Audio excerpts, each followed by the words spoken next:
Once upon a time it was, in superficial light, said that wrong was always wrong, and right was always right. Counted as the ignorance that caused the king to say that black is black and white is white, ignore the shades of gray. Sometimes the bets will pay off, other times they'll dry, and though the time of times did wait, it's easy still to try. The choice that wasn't wrong, per se, a choice that wasn't right. A trick was played upon the shore one starry, moonless night. Of what the motivations were, yet we do not know, but find it very fair to say a rule from long ago. And so the tale that's set in stone is not so set at all. No matter how tough the climb, pride comes before the fall. The separate pieces of the whole, together both must end. To right the wrongs made long ago, bring closure to this end.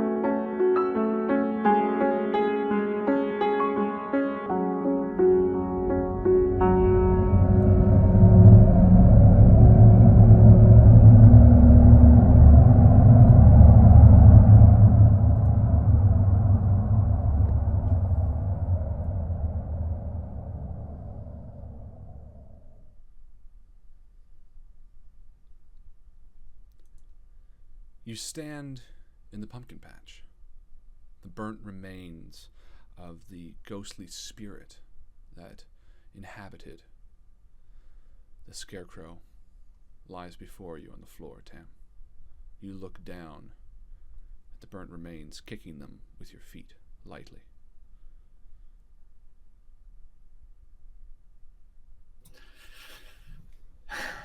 I'm sorry, guys. I couldn't do what I needed to. It was asking me too much. It's okay, Tam. It's okay. And did I already grab the doorknob? Yes, you did. And again, to reiterate, when you grabbed the doorknob, you saw a sight that was very disturbing. It was a man confronting what you now perceive to be Daniel Bannon, and Daniel looking at a young girl named Harper. I'd like to. I grab some of the ashes, some of the smoldering. I make sure it's not too hot, and I grab a handful of it. And I actually put it in my pocket, and I kind of try to rub my hands together to get it off, but I can see it's all over my hands. And you do that. You touch the ashes, and they're not hot. In fact, they don't feel like ashes at all. Something about this seems odd. It's almost like sand, like wet sand. And as you pick it up, it leaves no charcoal residue on your hands at all. But the dirt that is, or the sand rather, does sort of hide within some of the wet cracks of your skin. I look concerned to Maddie and Marie, and then back to Tam and say, Tam, are you okay? That was pretty intense. What did it want me to say? Did it want me to go, yeah, I don't think it was right that I left? I mean... Tam. I did we the right can't thing. ask. You did. We can't ask any more of you. You've given more than enough already. And we got what we came here for, right? So we should just leave. Well, we still have to get the spirit, I think. No, we got the spirit. The last piece of what the Grove explained to you as Bannon's soul lies within the garden. We're making pieces to a door here. What do you think we do with all the parts once we have them? Think we just destroy them, or? I think we have We walk through. And we Trying to get home. open our way back home. Exactly. Where's the door frame? Any ideas? Maybe that's the next piece we get. Maybe. Give me a book learned or a seek, maybe. Study. Will study work? Yeah.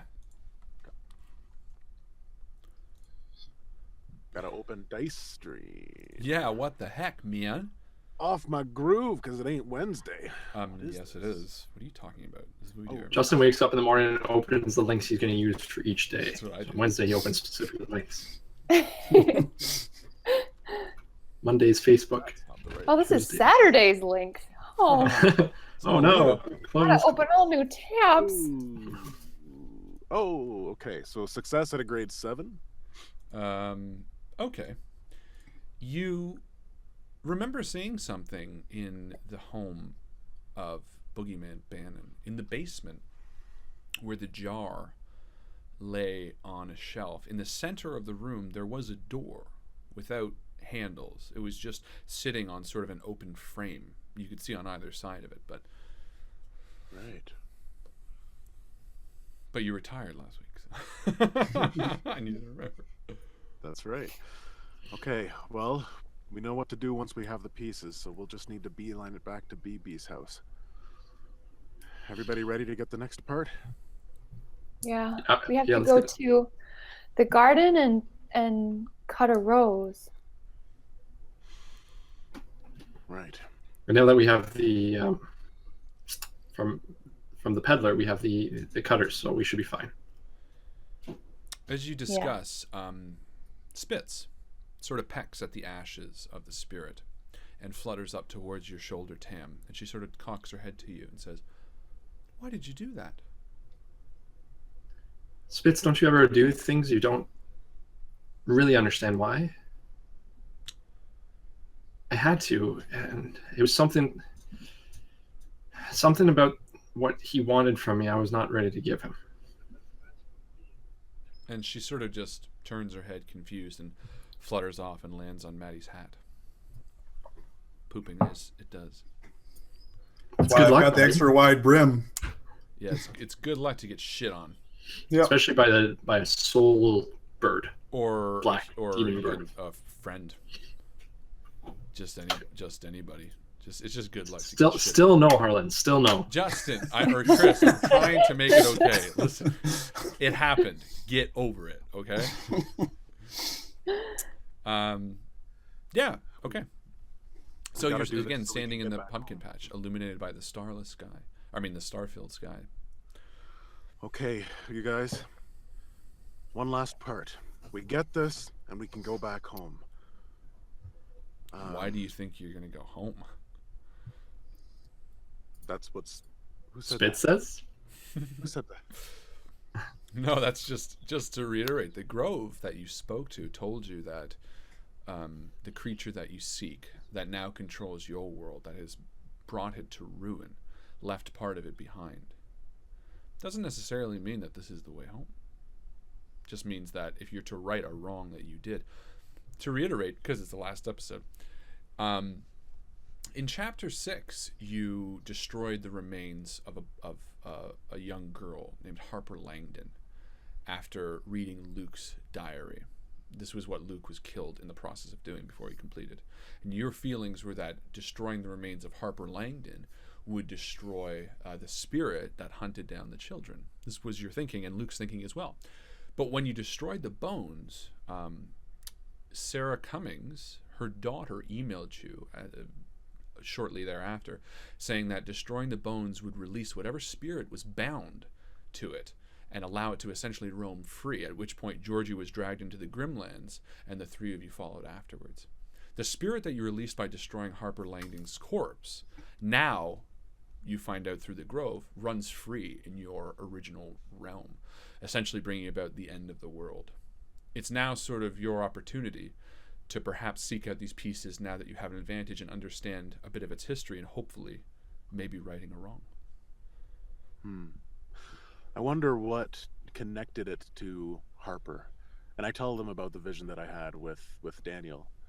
And maybe the next piece will shed some more light on this, but their connection, I think, is important and is going to have some implications as to what we should do and what we shouldn't do, maybe.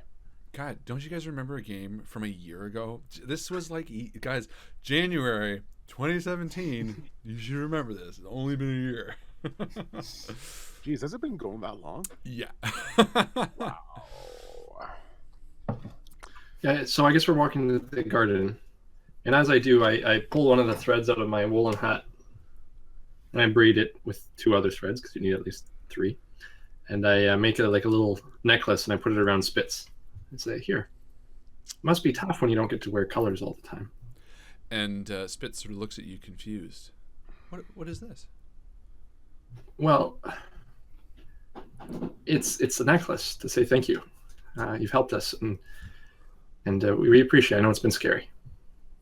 And she sort of bows her head as you slide the small necklace around her beak and her head. And she sort of turns her head to the side and flutters off, flying alongside you as you make your way towards the garden. Georgie has his head down and his eyebrows are furrowed, and he's thinking. He doesn't even know whether or not he wants to go home anymore. Why are we doing this? We're doing this for just to atone? Because we released that thing on the world. I think what we're trying to do is correct that and bring it back here instead of letting it run free in our world. We can't Think let of it all the pain just... and suffering it'll cause. Well, there. look how much pain and suffering's caused here. I mean, I think I've been to this place before, but it was never like this.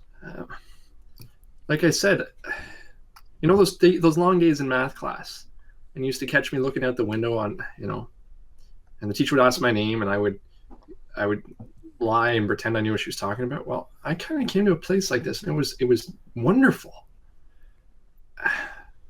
Creatures like Spitz should not be in cages and burning buildings. This place is horrible, and if we bring that thing back, it's only going to get worse. We have to destroy it. I agree. Maybe we are destroying it piece by piece, and if it comes back, it'll be weak enough that we can do something about it. Maybe, but we need to know 100%, because if we're going to bring that thing back, it's either going to be we don't know what we're doing and it takes us and nobody's better off, or we know what we're doing and we do manage to kill it. I want the latter.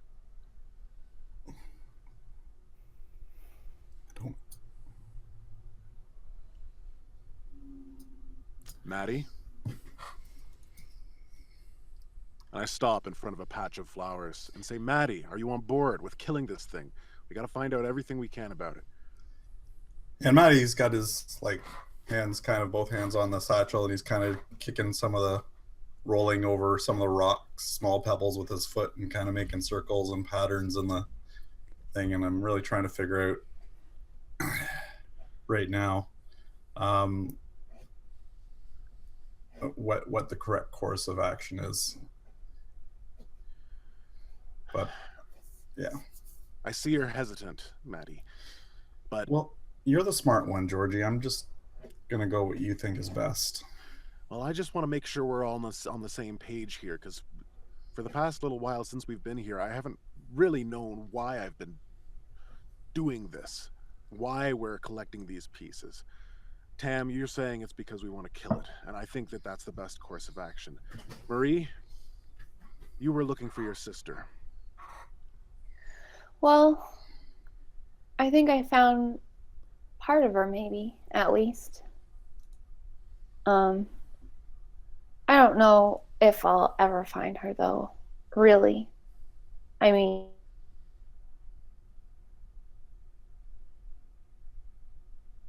What do you mean? You'll never find part of her. Say that again. You cut out for a second. Sorry. You were choking up. I don't think that I'll ever find her alive. Like, things won't go back to the way they used to be. because of everything that happened, but I think maybe the best thing that we can do is make sure that no one else gets hurt. Is that something we want? Do we want things back the way they used to be? Well, how do you want things, Maddie? I don't know. I know I don't really like this world because it seems to be constantly draining and pulling, and like we're fading. But Yeah, this world's the worst. is it? Because Yeah. there was a part of like this world, it feels to be like physically doing that, whereas I feel like where we came from was doing that internally to me. So you let me get this straight. You don't like this Right. world. I You don't know like which the is world worse. we came from, and you don't want to kill this thing. No, I didn't say I didn't want to kill this thing. I think at the end of the day, I think it's probably the right course of action. Okay. So we're on the same page at least. Tam, you agree. And Marie, Yeah, let's kill this thing. let's kill it. And I put my hands in to the circle. All in. And I spit on my hand. Cha! And I put my hand underneath and kiss And the Marie top puts her hand. hands up in the air, totally disregarding this circle. This is by far the most important mission that Seeing is Believing Agency has ever been on. We are at the point where we can make a huge difference. And I don't know if we can ever get the world back the way it was, this world or the last world. But if we can take this thing down, then I think both worlds will at least be better. Definitely. Let's do this. Raise the hands up. That's what I was going for, but I guess I did it too soon. Too soon. So Her you, hands have been up the whole time. Yeah. Definitely not one of the cool kids. that's why it's not Cool Kids Incorporated anymore. Seeing is believing. And yeah, the four of you share sort of a knowing look, and with your hands raised, you continue on towards the garden. And what path do you take? Kill with kindness and fire.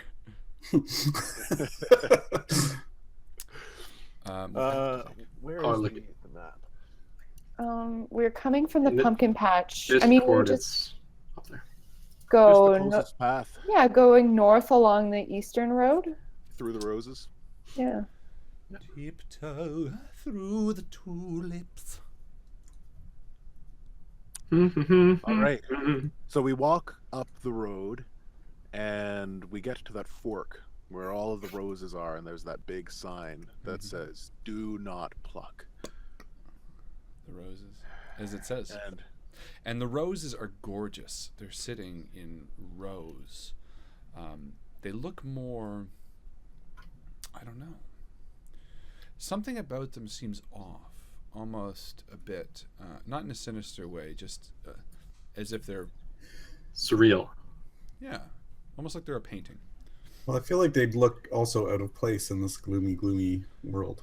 They do, very much. But as you look up the small dirt path towards the garden, and the large garden wall just on the horizon, and the star-filled sky illuminated in sort of a gray glow, it does seem to fit with the garden wall ahead of you.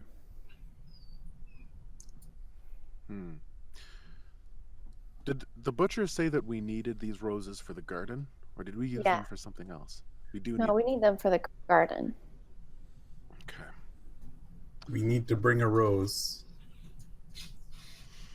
Well, We can't pluck it.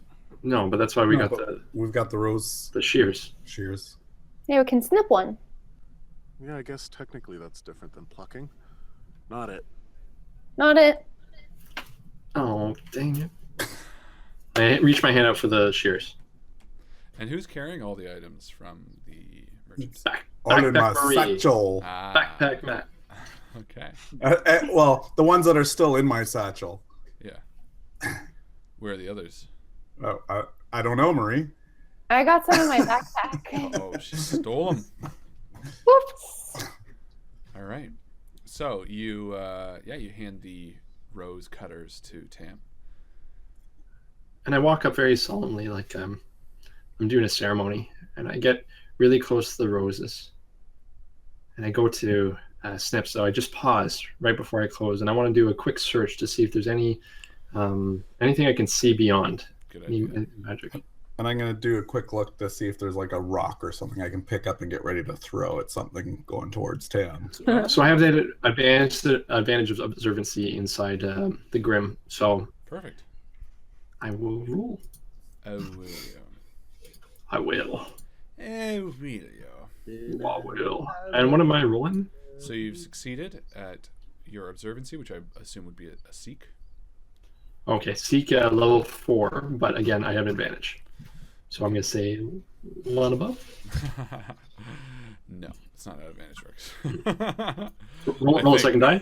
But it doesn't matter. In any case, you succeed at level 4, and that is enough to check the area and the surrounding tree line to see if anything sort of seems out of place, or if the actual rose itself seems magical, is what I'm assuming you were going for.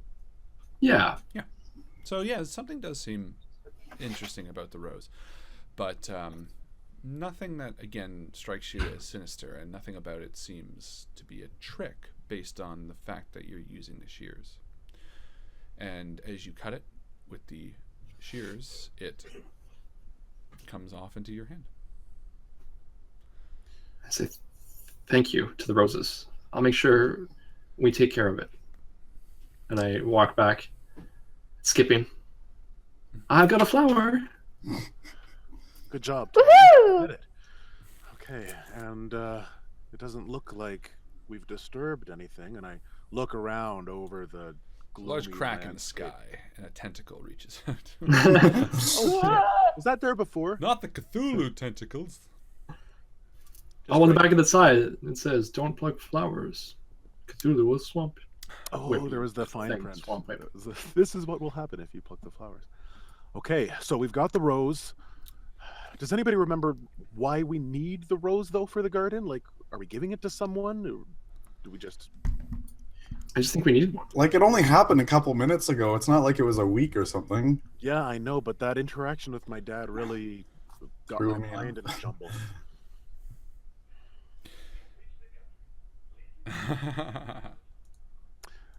Okay, but we've got the rose. We've got what we came for. I look back down the dark, desolate road, and it's a completely windless day. And yet, the flowers, the roses, and the trees seem to be swaying. But it might just be a trick of the light. And I say, let's move. And I keep heading up the path towards the garden. And as you do, you see the large walls of the garden stretch out to either side of you. And there's a large wrought iron gate in the center. And as you approach, you see that it's shut. And instead of a keyhole, there's a large lock box about the size of a telephone box in an elevator, if you were ever trapped in one with a murderer. And you approach and you see that there is an outline locking the garden, and it is the shape of a rose. Perfect. We have just the thing. What's that? Yeah. A rose. A shadow puppet? Oh, that would have been a good riddle too. Fuck. No. Oh. What? Damn. Right in here. Put the rose in there. In where? The lockbox? Yeah, it's in the shape of a rose, right? Am I Yeah. picturing this correct? Matt, do you still have the key? Search through my bag, my satchel, Purse. look in all the pockets of my coat, and then look at Marie. What? Klepto. And then I find it in my pocket. I'm like, oh, yeah, I've got it, of course. And then kind of turn away from her and be like, eesh. Which key That was was awkward this? for a moment. We found a key. Someone said they found a key when you first got here. You snuck. No, Georgie, it was you, wasn't it? Yeah. That was for the I have a birdcage, key. right? Yeah, but there's also the key that we got from the rag man. Is the lockbox open, Harlan? Yeah. It is. You didn't get a key from the ragman, did you? I thought that was something that he had in his bag. He gave us everything for the marble. No, he had. I'm sure he gave us everything we'll need for the mission. He gave you everything, but he did not give you a key. But the lockbox is not locked. Okay, so I open it up. Yeah. And I place the rose. I say, you'll be safe in here. And as you do, it glows sort of an off amber, and the gate opens. You can hear a large lock sound, like a padlock being. There was a key from the ragman? I don't remember that. I'll have to check. But fair enough. If Rin says it, it's probably true. This is kind of like the equivalent of someone who leaves like a key under the front doormat, but instead of leaving the key under the front doormat, he just leaves it like 1,000 keys all over his front lawn. Basically. That all work for his house. But it's also like... and just a sign that says, don't take these keys. Yeah, oh, you're right. There was a key with the ragman. My apologies. That's for something else, though. I mean, that's a thing. That's nothing.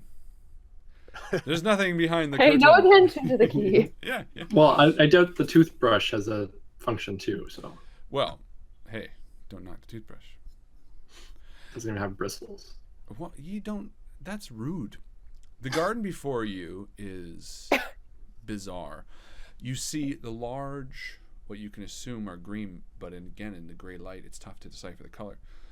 Leaves of the walls reveals out in front of you a hedge maze. It looks like before you is a tight sort of turn. So what you can see before you is essentially just another wall, but on the angle as you enter in, you do see that there is a slight crack, as it were. A crack in the hedges? Yeah, where the path does continue forward. It goes to the left. And that's the only path to go? Correct. Okay, well, this way, guys. And I stalwartly lead the way. And as you move forward, you sort of slip through the hedge, and you enter to sort of a rotund area of the hedge maze with 4 paths. And something about it seems odd. The minute you enter, you feel as if you're disoriented. And that goes for all 4 of you as you follow him. I stop instantly and say, okay, this maze is going to play tricks on us. We need to find some way to ensure that we stick together. We could also try the method where you just keep one hand on the wall, and then that way eventually you'll get to the exit. I don't know if that'll be that simple. You think it's actually going to change? I've seen it in movies. And so what I do is I take out my guitar strap whip, and I tell everyone just to grab hold of it, just like we did in kindergarten. I was homeschooled. Okay, so like most of us did in kindergarten. No, we still did it. I just had this weird long rope. Quite sad. What is that movie? What is it? Movie 42 with the homeschooling? Oh yeah. Fuck. Okay, so yeah, you're each holding it. You're still sort of in the open area. Can we just listen for a second to hear if there's any like crashing sounds of a minotaur of some kind? Yes. And you hear, "Don't go that way." Yeah, give me a seek roll. Okay. How high are these hedges? 200,000 feet. No, like are they really tall? Yeah, too tall to see over. Okay. I seeked at a level 3. Oh, okay. You notice 2 things. First off, you notice that there is no sound coming from any decipherable location. But you notice that on the ground, which was dirt when you entered to this sort of round area, it looks to be pebbles. Just very fine pebbles beneath your feet, tightly packed together so that they don't crunch under them. They're not loose stone. They're almost like a floor in itself. But you notice that there are 2 different colored rocks, and as you take a step back, you realize that there's a large N and an arrow pointing in one direction. And Spitz is still with us? She is. Spitz, can you fly up and over and see if there's anything in the middle of this maze? And she nods to you, and she begins flying up, and she flies up, circles sort of just the border of the area that you are in, and then comes back down, and she says, the maze goes on as far as the eye can see. We're gonna get lost in here. Okay. Well, I look at this and it kind of it reminds me of north, like this direction is north. Oh, okay. I can see how that would make sense. Yeah. But I don't know. I guess there's no other way of telling whether or not that's what it means. What do you guys think it means? N, this way. Is there a path leading out that way? Yeah, there's a path leading 4 directions. One of them in the direction of N. What could N stand for? What was the North. thing that we're hunting for? We found the appetite. We found the spirit. We're looking for the Reason. Reason. reason. Right. It's like a dried grape. Well, Thank you. there's an N in raisin. We're gonna have to think about this, I think. It's like a brain puzzle. Georgie, you're good at those, right? Yeah, I've never done a brain puzzle this big before, though. Okay, so we have an N. Let's keep going and see if we can find another letter. Yeah, are there any Let's go other that letters that we direction. can see? Not in this room. No. Let's go the way the N was pointed. Yeah. let's do Is Harlan, is this something you would suggest that I start making a map for? No. Or is that okay? No. Yeah, no. You can continue. It could be a Z too. I mean, look at it from this angle. Yeah, no. It seems pretty clear to be an N. Z stands for reason. This way. But it also stands for zombies. Oh no, that's a previous game we were And playing. Zoinkies, which we all know from Scooby-Doo. Zoinkies. Isn't it Jinkies?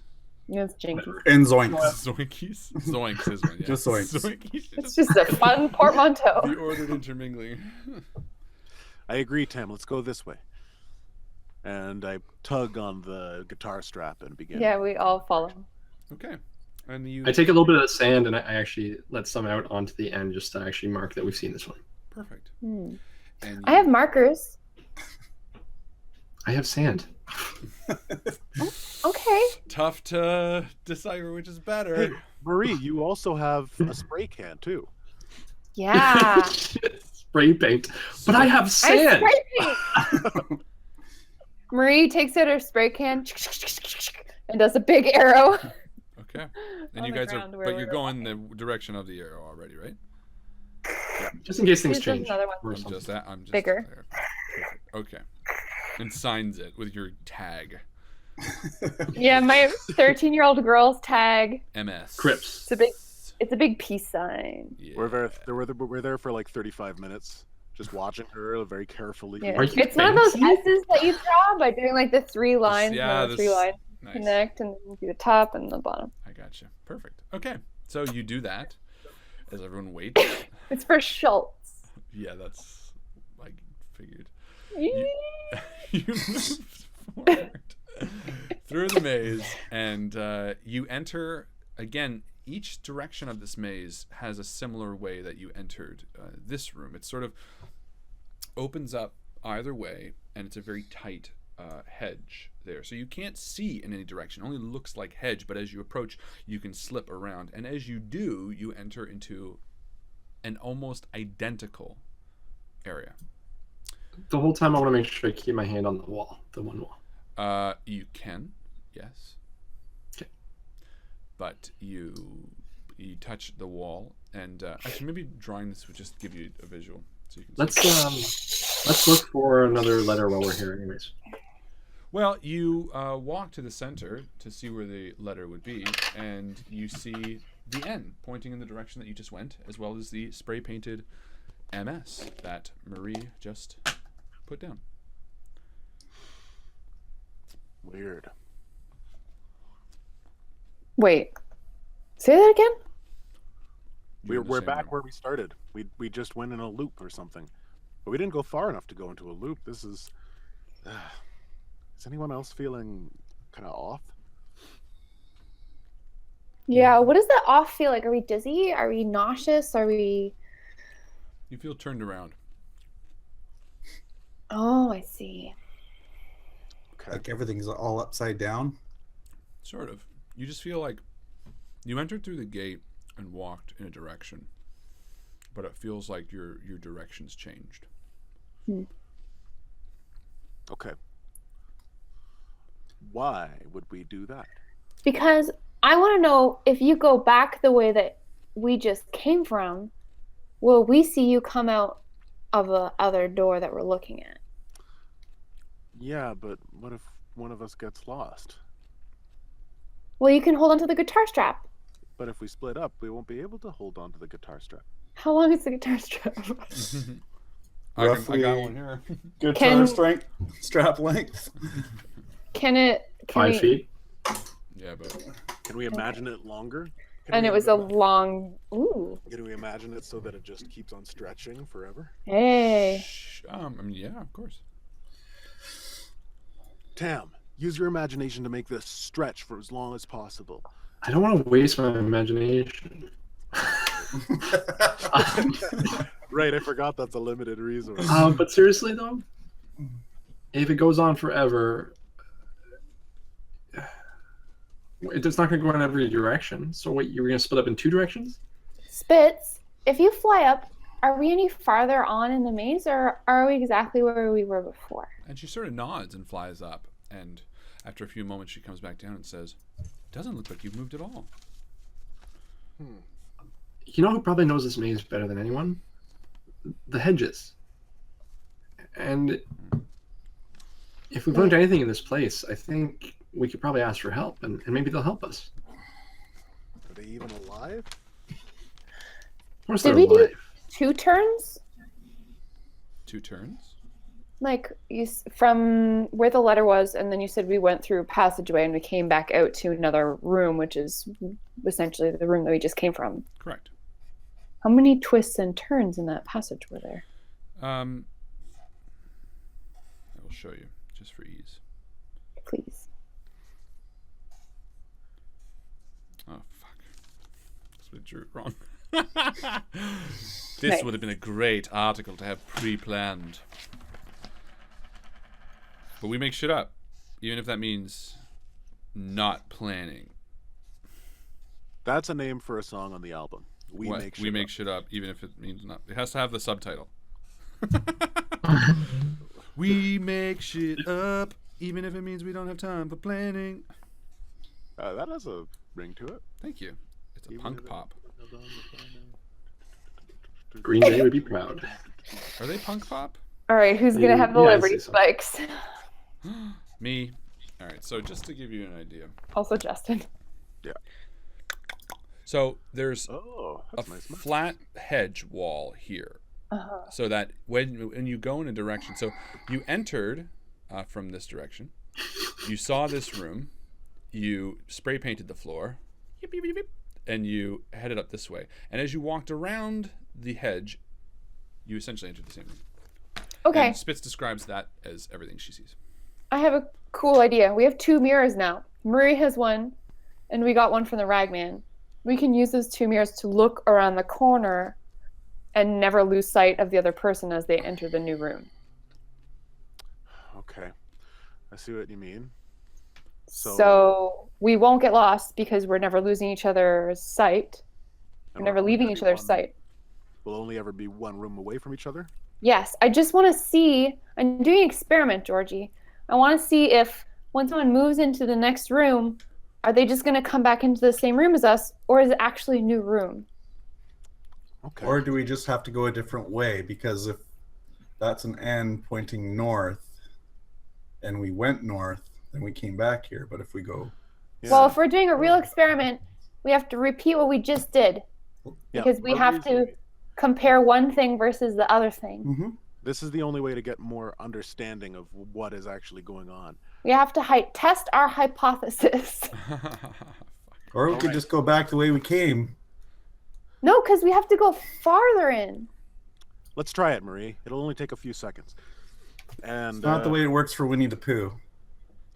I walk Winnie up- the Pooh is a cartoon. Winnie the Pooh is life. He's a real Okay. bear. Marie Let's, pulls out the compact mirror on the powder. I'll go with Maddie, and you two stay together. Okay. Well, we have to be in 3 groups. But we only have 2 mirrors. Does that work? One person with 1 mirror. Okay, Harlan, can you show the... Yeah, so Diagram the one person stays still, Yeah. Right. and then both people should be able to see that one person. So one person will be at the entrance. One person will be partway through, observing the third person or pair of people enter the next room. You don't want to just try with 1 room at a time? That what? Like, I don't get it. Like, are we just trying to make sure that it doesn't change when we leave a room? Yeah, but see, based one on the person has to be angles. staying in She's saying one person stays like here, one person here, and one person here. exactly. Like a triangle. You have to use So 2 you mirrors. can always see. So that one person is stagnant, and so you can see them. Yeah. Correct. Oh, I just thought we'd be... Yeah, okay, that makes sense. And which direction are you heading? Same direction, I think. Okay. So, Let's see what's who going takes on. the initial first step?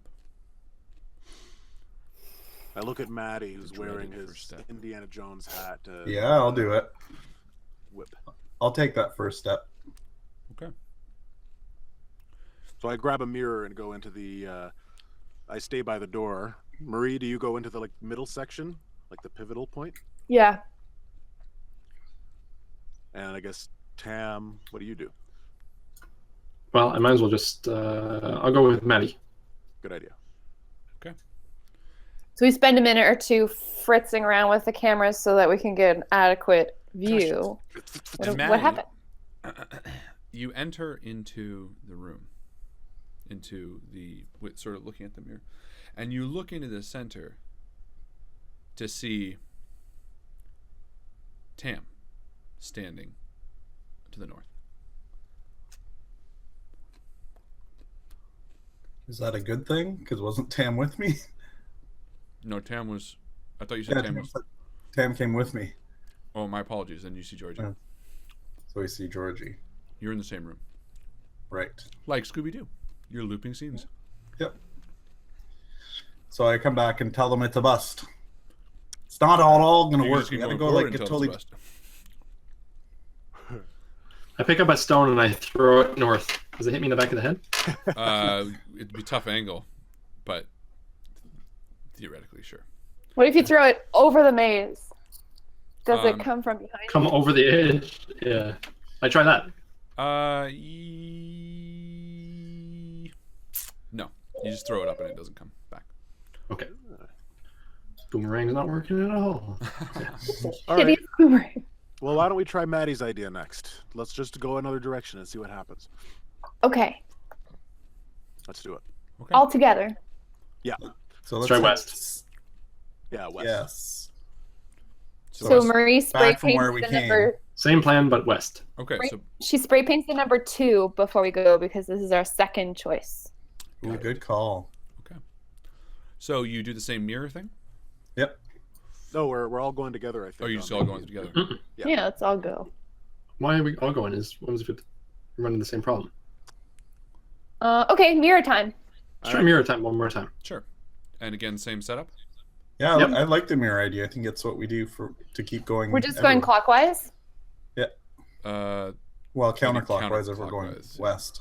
Well, No, we're going clockwise. We're just Like, keeping it's, some. it's that direction thing. so you go west. And as you enter, Maddie, you see the north arrow pointing with no spray paint. You do not see anyone else. Ooh. Okay.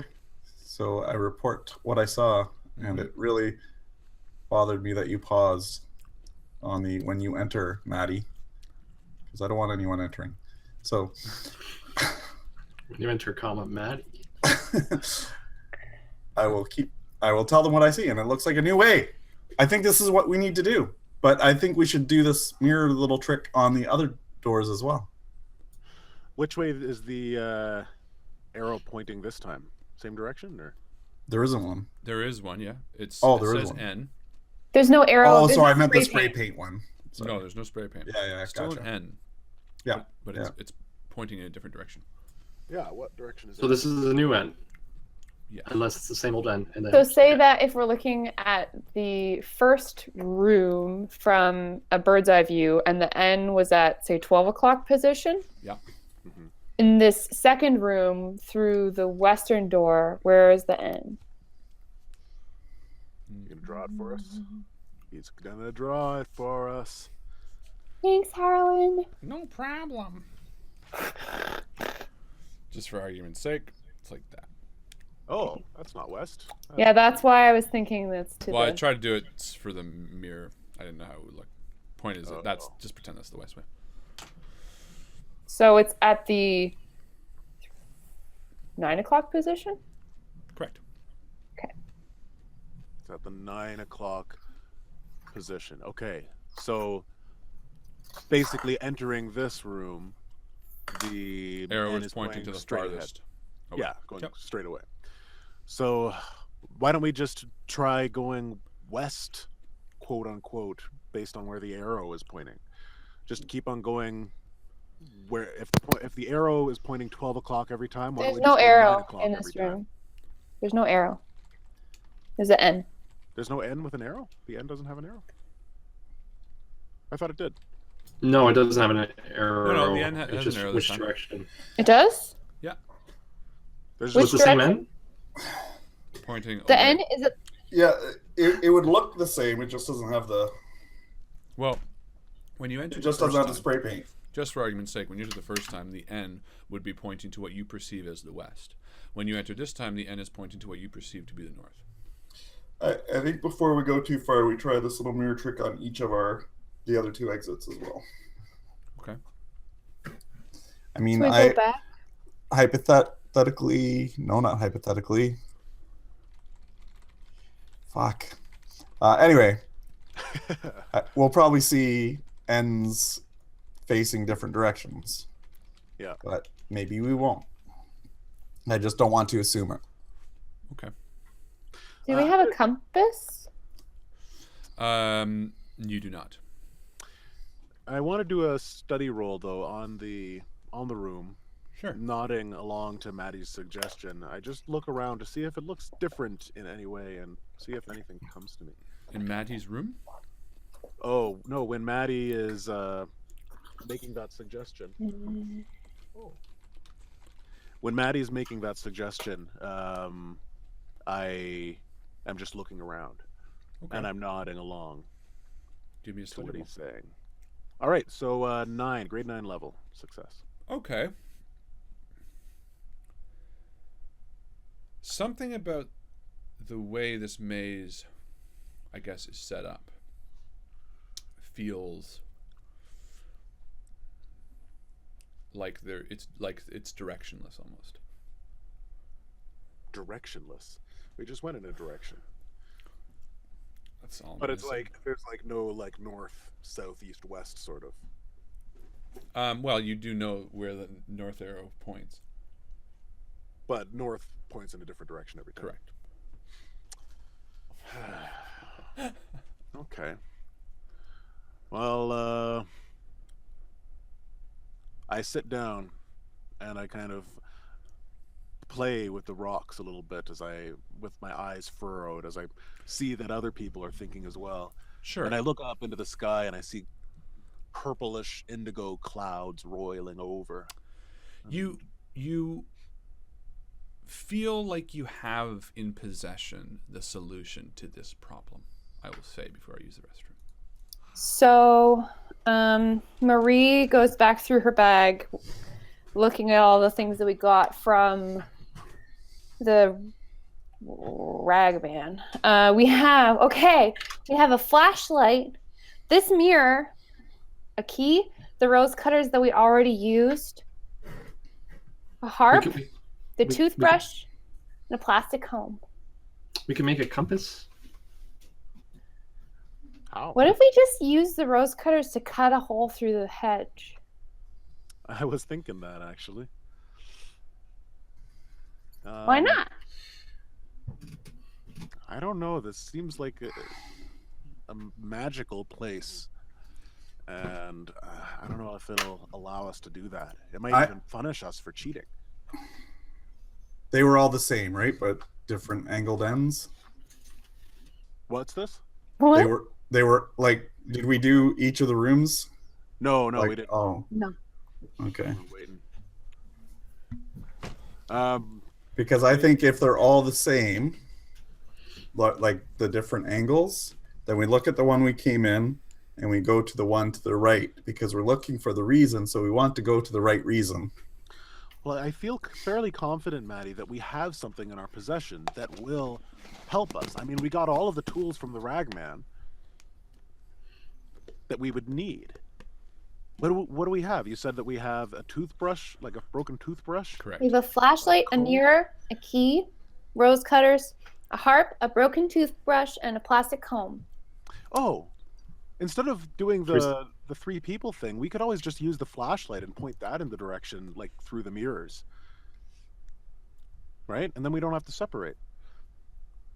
Yeah. If we flash the flashlight towards the mirror, the light will reverberate and then go into the next room, and then we can see whether or not it's in our room or in a different room. Just a thought. You don't think we should use the rose cutters to cut through the hedge? I don't know, Marie. It seems a little... Might as well try it. Marie's like twirling the rose cutters on a finger. Well, it really wants to get up to some mischief. No, there's got to be a way to solve this. I mean, there is a logic to it. Think about it. We're trying to find reason. If we start cutting through, I mean, maybe that is the... That seems pretty reasonable. Maybe, but it seems like it's cheating. And this is the type of place that punishes people for cheating.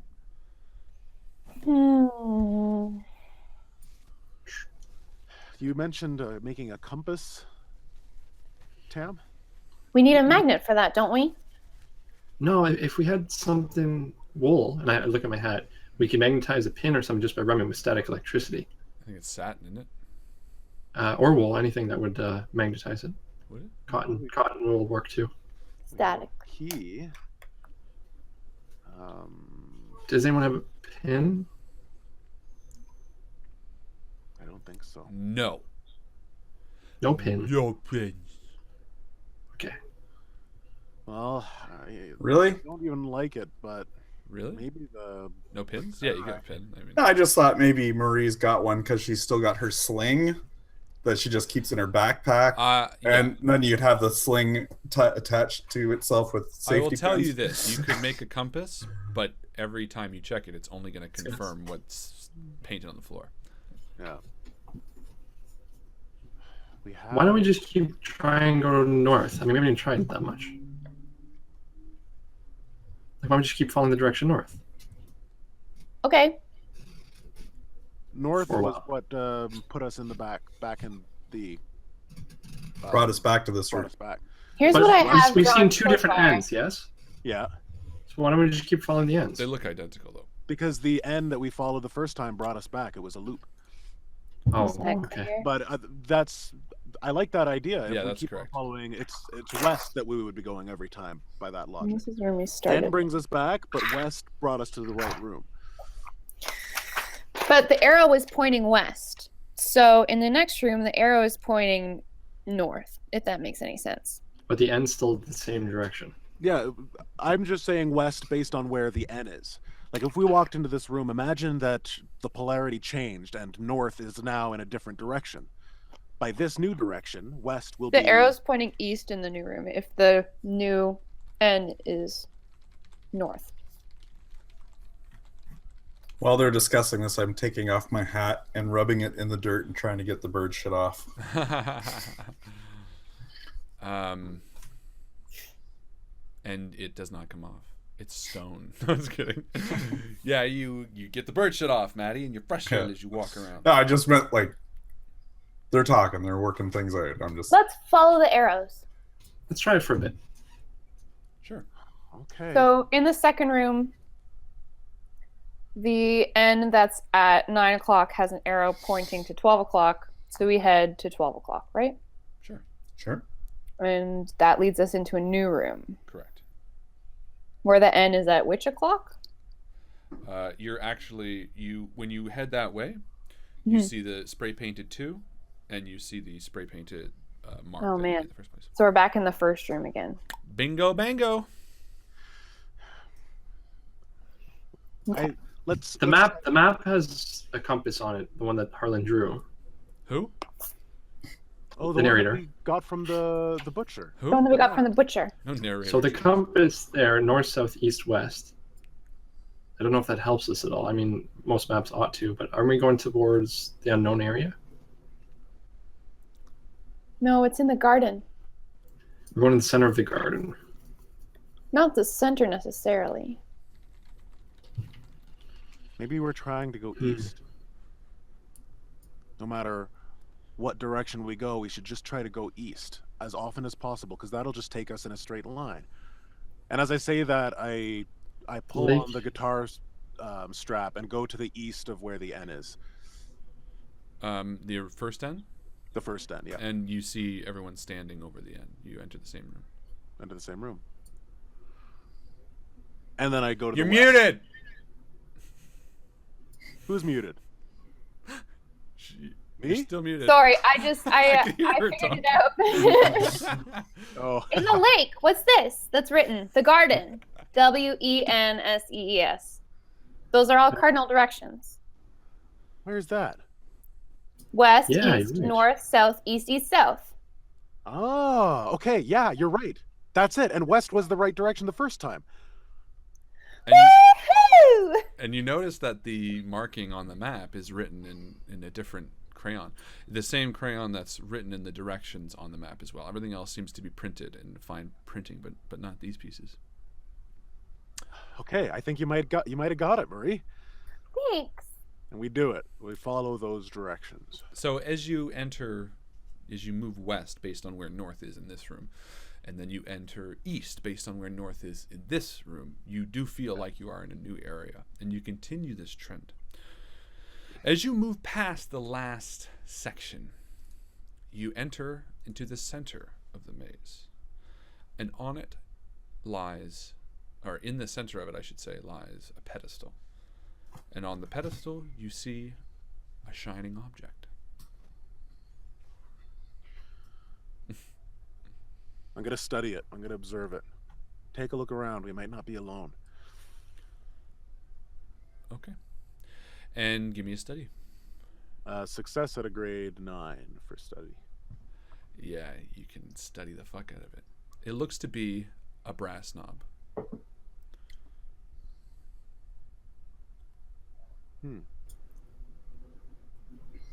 Marie, Georgie, pulled you up a you Swiss saw the Army knife. vision last time. I think you should touch it so you have better understanding. I nod, and I take a step towards it, and I touch the bronze knob. And as you do, yeah, you do it. Grow up. Grow up. As you do, the He moment says to the knob. the moment freezes, and you once again are treated to a flashback. You see Daniel Bannon, looking tired, younger than you last saw him, but older than your first vision. He sits in an alleyway, his coat pulled up to his chin. He hides in the shadows. It's night. He walks down a street, a cobblestone steps. Firelight shows that it's a city, maybe the 1800s. It's old. He stops by a hand-drawn notice on the wall. It shows a poor depiction of himself, a caricature almost, and in thick letters below his face, Boogeyman is scrawled. Child murderer written below it. He grabs the paper and tears it down. He boards a ship the next day. And you flash back to the present. Not a moment has passed by in the minds of the others, and you stand holding the brass knob in the center of the maze. Well, Georgie, do you see anything? I saw him again. The same man, Daniel, the boogeyman. He was wanted for killing children, and I guess he was running away because he took a ship somewhere. Do I know any details? Did I see any details from the vision of where that ship might be going? Any signs that said, this ship is headed for England? No, but you got the Titanic. impression that you were leaving, that the ship he boarded left England. Left England? Correct. Oh.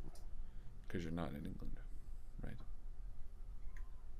Right. Oh, I see. Okay. So we left England for America. The land of opportunity. And child murderers.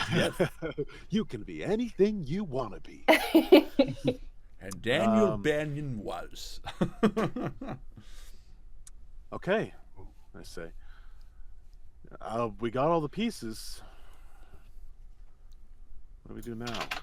I'm sure put glad them there's together. no monster in here. Yeah, that's very nice. Well, what do? We need a door, and then we put them together.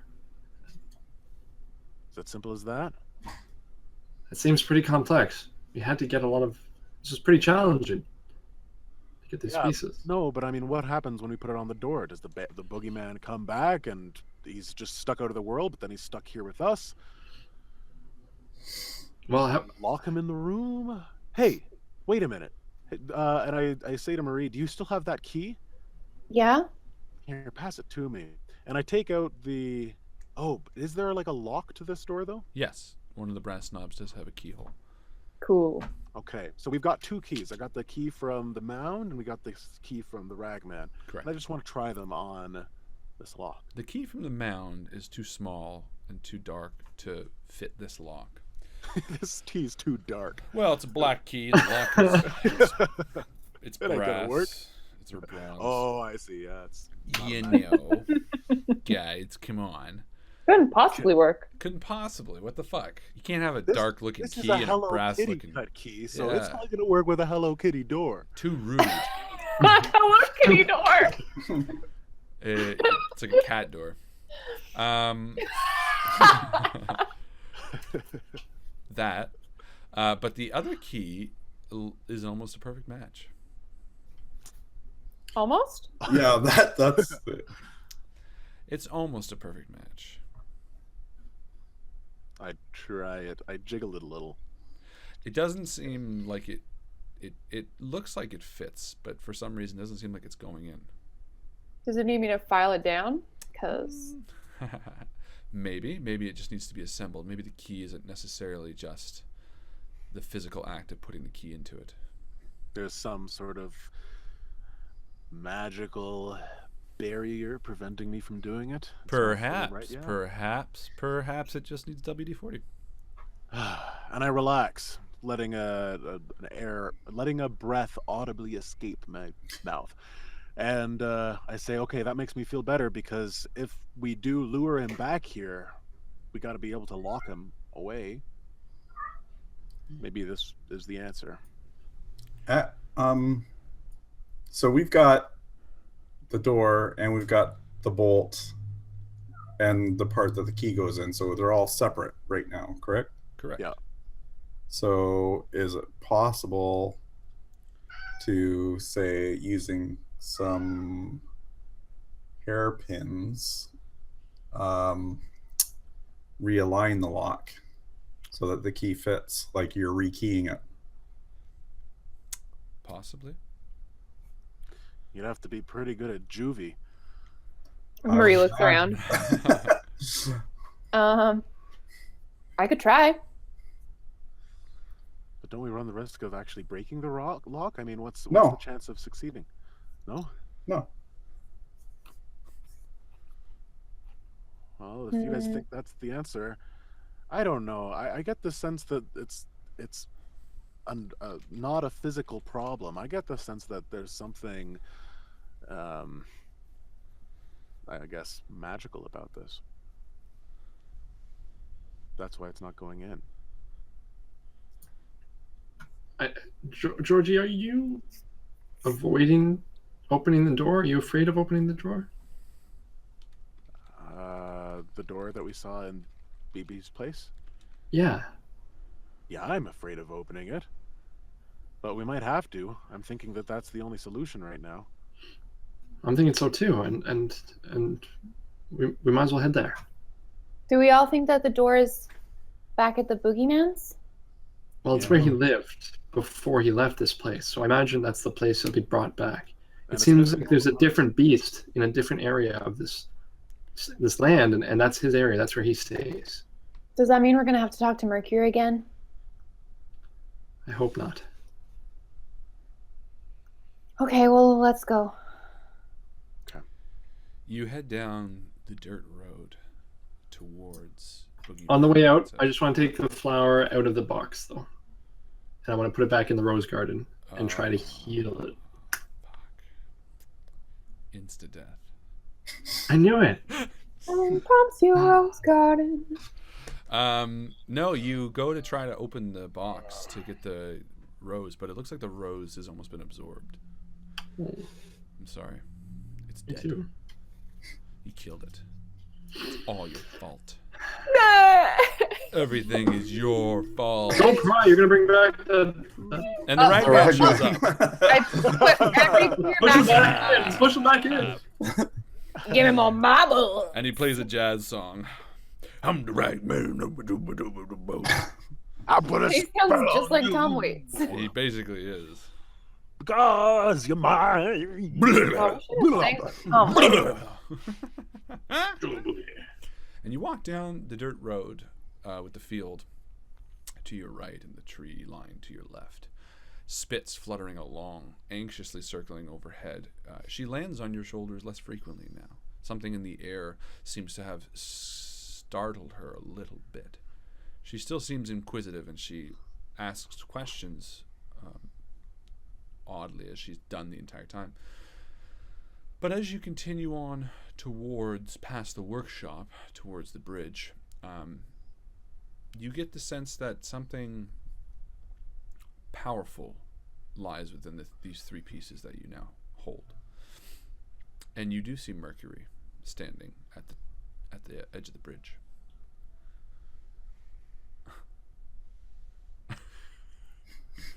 Should have brought a rose. So that's where you're at, kids. Literally, kids. Okay. Think we can talk our way past again? Yeah, we can try. We have to. And Georgie walks towards Mercury. And Mercury, now a bit more sinister. I actually use that word way too much, but I'm very tired. She seems like you can kind of get the impression that she's not going to be convinced so easily this time. And she sort of lurches forward. And again, the carvings on her chest illuminated in the moonlight, or in the starlight, I should say. What do those carvings look like? They're sort of like intricate,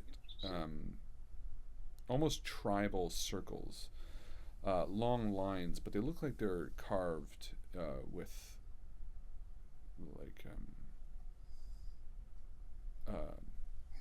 something.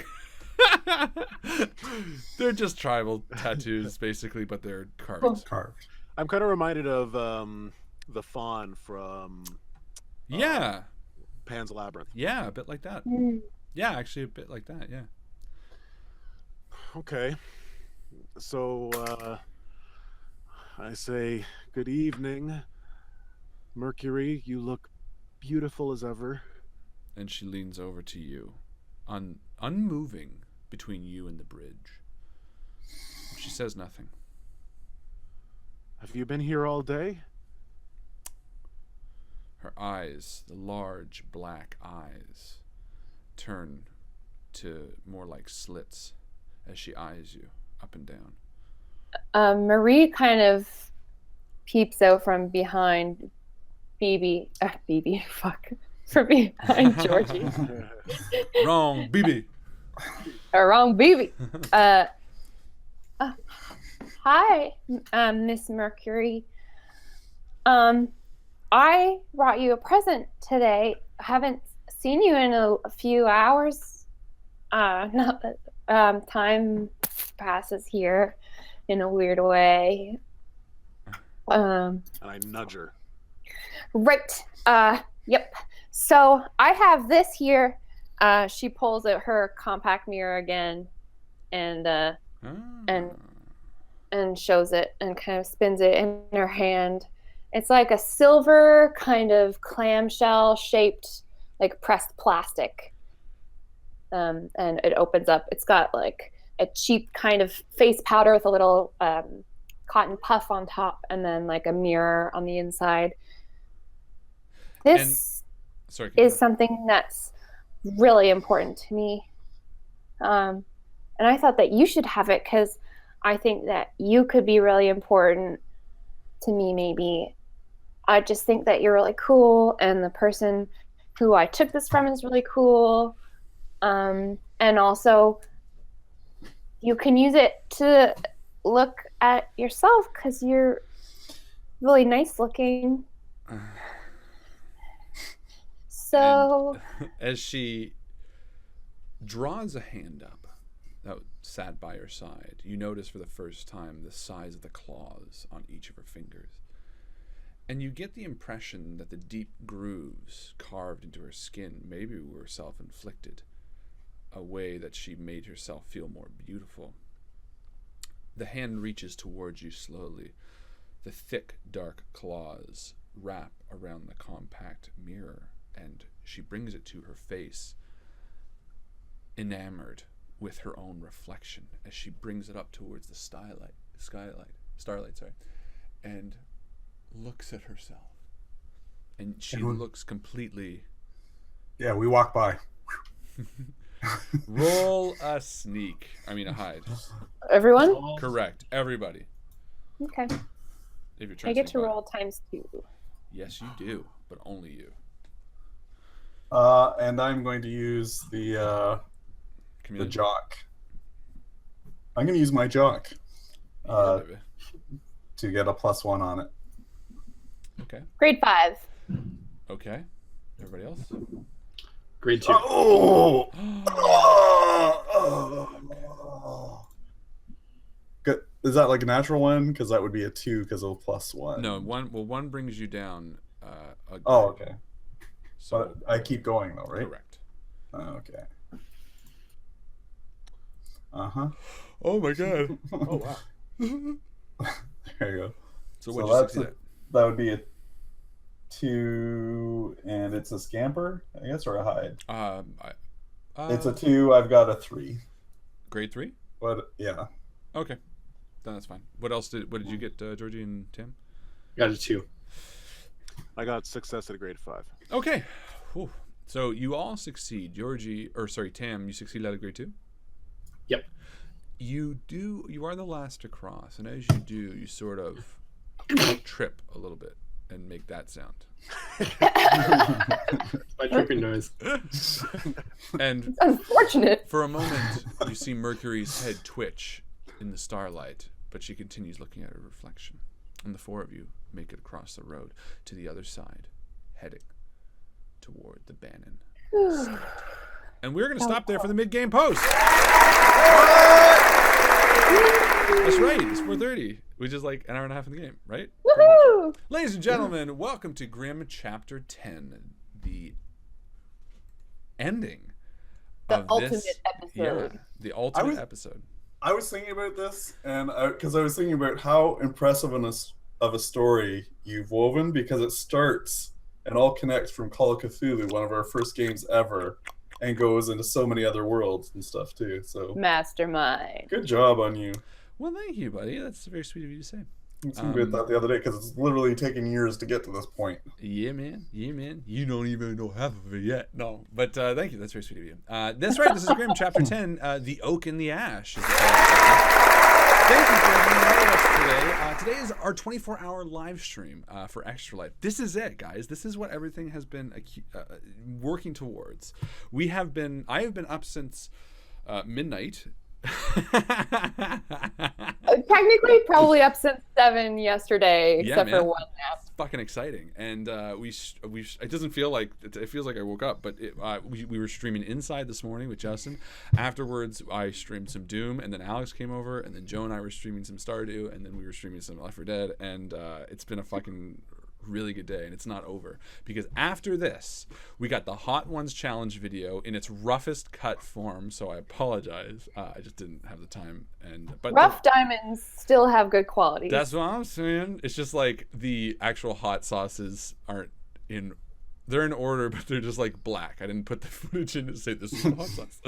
So just use your mind.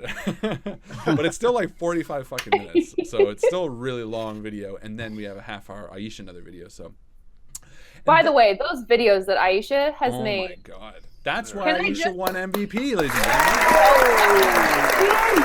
Yeah. So fucking amazing. I got so Hilarious. distracted, I forgot I was supposed to be getting ready to play Grimm. Yeah, And I was same like- with Joe and I. I was just sitting there hanging watching her. Holy crap! We're in Harlan's study, like, aw, dag. I should probably put some pigtails in. Yeah, and I was like, I still got to watch this shower. video. And then I actually had to repeat it. I did it from the beginning again because I realized it's like 10 minutes. And I was like, oh, fuck. So Aisha, holy crap, knocked it out of the park. Got so much fantastic footage from all of our games. It just makes me very nostalgic for everything that we have here. So thank you, Aisha. That's why you won MVP. But there's so many reasons you deserve MVP. But that's why you won tonight. Or today, I guess. We are not done, though. After that, we are doing a live stream of the entire a D&D game that Mr. Michael Barber is going to be running for us, which I'm super excited as well about. Yeah. Like real D&D. Like real fucking D&D, which I'm anticipating I'm going to have to be up and down a lot for to stay awake. Because it's going to be interesting. So that's all tonight. This is going to be an epic fucking Saturday. And then after it, that's it. We're dead. Just everything's gone. The world's over. Because Invictus, this is the last thing we're doing. No. The last thing in the world. Then everything is over. Not Invictus, Yeah. just everybody dies. The money that we've raised throughout the past few months is going towards a vault shelter for a few children. Yeah. That's right. So, And that's what Extra Life is all about. Saving our extra lives. 101. No, but that's right. This is Extra Life Day. If you have the money, the time, please donate right now. There's a link in the description. Go to our page and donate. It is something that we've talked about so much this month and talked about so much these last 9 months. Something that helps the Children's Miracle Network of Hospitals. And I've talked it to death today. So, Justin, why don't you pitch it while I get another energy drink? All right. So, I know a lot about charity. And this The charity in stripper? particular. Charity the stripper. She's a beautiful girl. She You know is what? a Let's do this. Justin, Very you giving. Do the Extra Life pitch. Chris, you pick the mid-game post for today and post it and ask the question. And then I'm just going to go grab a drink and I'll come back and just do it easy today. So Extra Life is a charity that you basically game for, which is what we're doing, and we are so excited to be involved with it. And I think it was David Iannotti who kind of gave Harlan the idea rather, of saying like, hey, have you guys thought about doing a charity? And just like that, Harlan was on it, and Extra Life seemed like a good fit. And all of the money that you guys have helped raise is going to help Children's Miracle Network, which is going to be fantastic, which I think that Harlan said already, all of this stuff. So I don't know, what's this pitch supposed to be? I think if you've donated money, you've done a wonderful thing, and we really, really appreciate every penny that we've raised, all of us together. So thank you very much for that. And if you donate, you get to see a nice thank you video at the end. So if you haven't seen it yet, it's an opportunity you're missing. Just saying. Wait, isn't it like an exclusive I would tell you about it, but only those who donated get to see it. Oh, wow, So- that's a twist. I didn't even know about it. It's been really secret. I'm just saying. Wow. Chris is the sayer of things. The sayer of things. And I think it's my time to say the MVP, or not the MVP, we've done that. The mid-game post question. What do we call it? Is that what we call it? The We do mid-game. call it the mid-game. It's just We need to come up with a better Mid-game question? MGQ? MGQ. XP trivia. That sounds better. MGQ. I like that. XP trivia. XP XP trivia. I like that. Yeah. Branded. I like that too. We just got Luke Harlan in. Now it's too late. I just start saying things to become fact. See around the table, just start saying it. All right, XP trivia. So today, as I think on the fly of something that would be trivial, but not trivial because it matters now. Let's see. What order did we could say that? Would that make sense? What were the three? What order did we collect the 3? Yeah, but that's like just the order that was listed every time. No. I don't think so. I think that's a good question. Okay, so what was the order that? Let me ask this before we ask it. Do we know the answer? We will find out. We'll ask Lauren and she'll tell us. All right. What was the 3 Horcruxes, so to speak, of BB that we have captured? And then tell us the order and their names. And go. Then we'll pick people, and then from those people, we'll roll the die. So what is the order of the Horcruxes, and what were their names? So it's got to be the right order. I get the names. There are 3 of them. What were the order and names? Uh-oh. Are we going to call them Horcruxes? Yeah. Yeah, of BB's Horcruxes. All right. Hang on. Let me just do a quick Oh, I've got it mid-game on post paper. here. Oh, you got it? All right. Yeah. Thanks, Justin. So Can I just say that I'm seeing everyone's selfies here? People who Yeah, have they're been awesome. with us for the last little while, people who have been with us since the fucking beginning. It's really adorable. Look at all y'all cute faces. putting faces to the broodlings. Nice. I love it. I love Amazing. seeing you guys. Oh, look Makes at my that. heart really big. How close are we? Can we get an update on the cash flow here? What the? We mean cash flow. Cash flow. What the fuck? All right, community How much vote. money are we gonna make? Should I do an energy drink or a beer? Beer! Put them together. Pour them both together in the same pint glass. Ooh. No. No, it's a very bad idea. Yeah, Yeah. we might find something delicious. Guinness, you could call it something nice, like Irish puke. It's a monster. An Guinness. Irish rush. Actually, it should be leprechaun puke because it's Oh green. no, leprechaun juice. Because Jizz? it like gets you all hyped up and juice. Jews. Ew. What do the Jews have to do with this? All the colors of the rainbow. What are the Leprechaun jizz. What are the colors of the Oh. rainbow? No, look at everyone being so cute. What So are we talking about?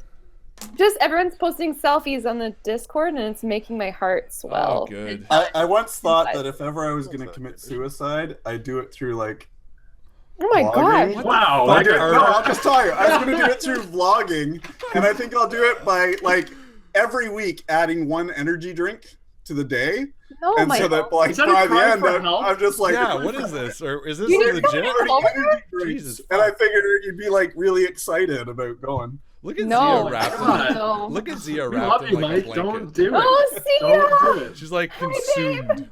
She's like Ugh. just completely covered. All the hearts. Who's been up with me? Who from the stream has made it? And I'm not saying it to be mean. I just don't. Michael definitely has. Michael and Brianna. I think Michael's- Brianna, I think, slept a little Brianna bit, but did Michael's sleep. been up. I know Mike the bassist, my boy, was going to. I don't know if he tapped out a bit. I want to know. He looks pretty asleep there at the desk, but who took the picture? Rin, have you been here for the whole time? Oh, Mike, yeah. I think Zia Mike did a might be. wave. Oh, yeah, Mike does look pretty sleepy, but I think Mike's Yeah. been here. I think Mike must have been the one. Because also It's a Mike's real chance. on my Johnny? time. Johnny, have you been here the whole time? Pretty sure. I know Johnny and Rin and Mike and look, you got Dustin all worried. Dustin's saying Michael stay with us. I know. Michael, Rin! clarify or something. No, I just thought. Yeah. No, it's not a cry for help. I just thought if I was gonna do it, that would be the way I do it because I think towards the end, if you're adding one energy drink per day per week, that by the end, like your heart or your head just explodes. You'd be like, "All right, guys, this is gonna be it. It's gonna go." And So just now like, every time I see you with an yeah. energy drink, Mike, I'm gonna be worried. Every time. Like, Yeah. oh my god, he's doing it. So this is like an end of the world scenario, though. This is like if the apocalypse is here and the Yeah, only thing you gotta left frame in the this stores shit. that That would have been a looted better way to go. Yeah. It If you knew like is. an asteroid's energy coming. drinks. No, you just gotta eat a bullet at that point. Yeah, like Whoa! the What is Right? with this? Come on, guys. she's been reading too much of the Yeah. road. Asteroid's I think coming. that's a turn of a phrase. I was picturing him actually eating bullets. I mean, I don't think that'd be healthy, but Yeah, the guy who ate I blast. don't think it'd Hey. kill you. And you can spice food with gunpowder, so What? the spice You can is spice meat disgusting, with but gun. You can no, not spice. It's tenderized meat with gunpowder. Oh, is that what it is? Yeah.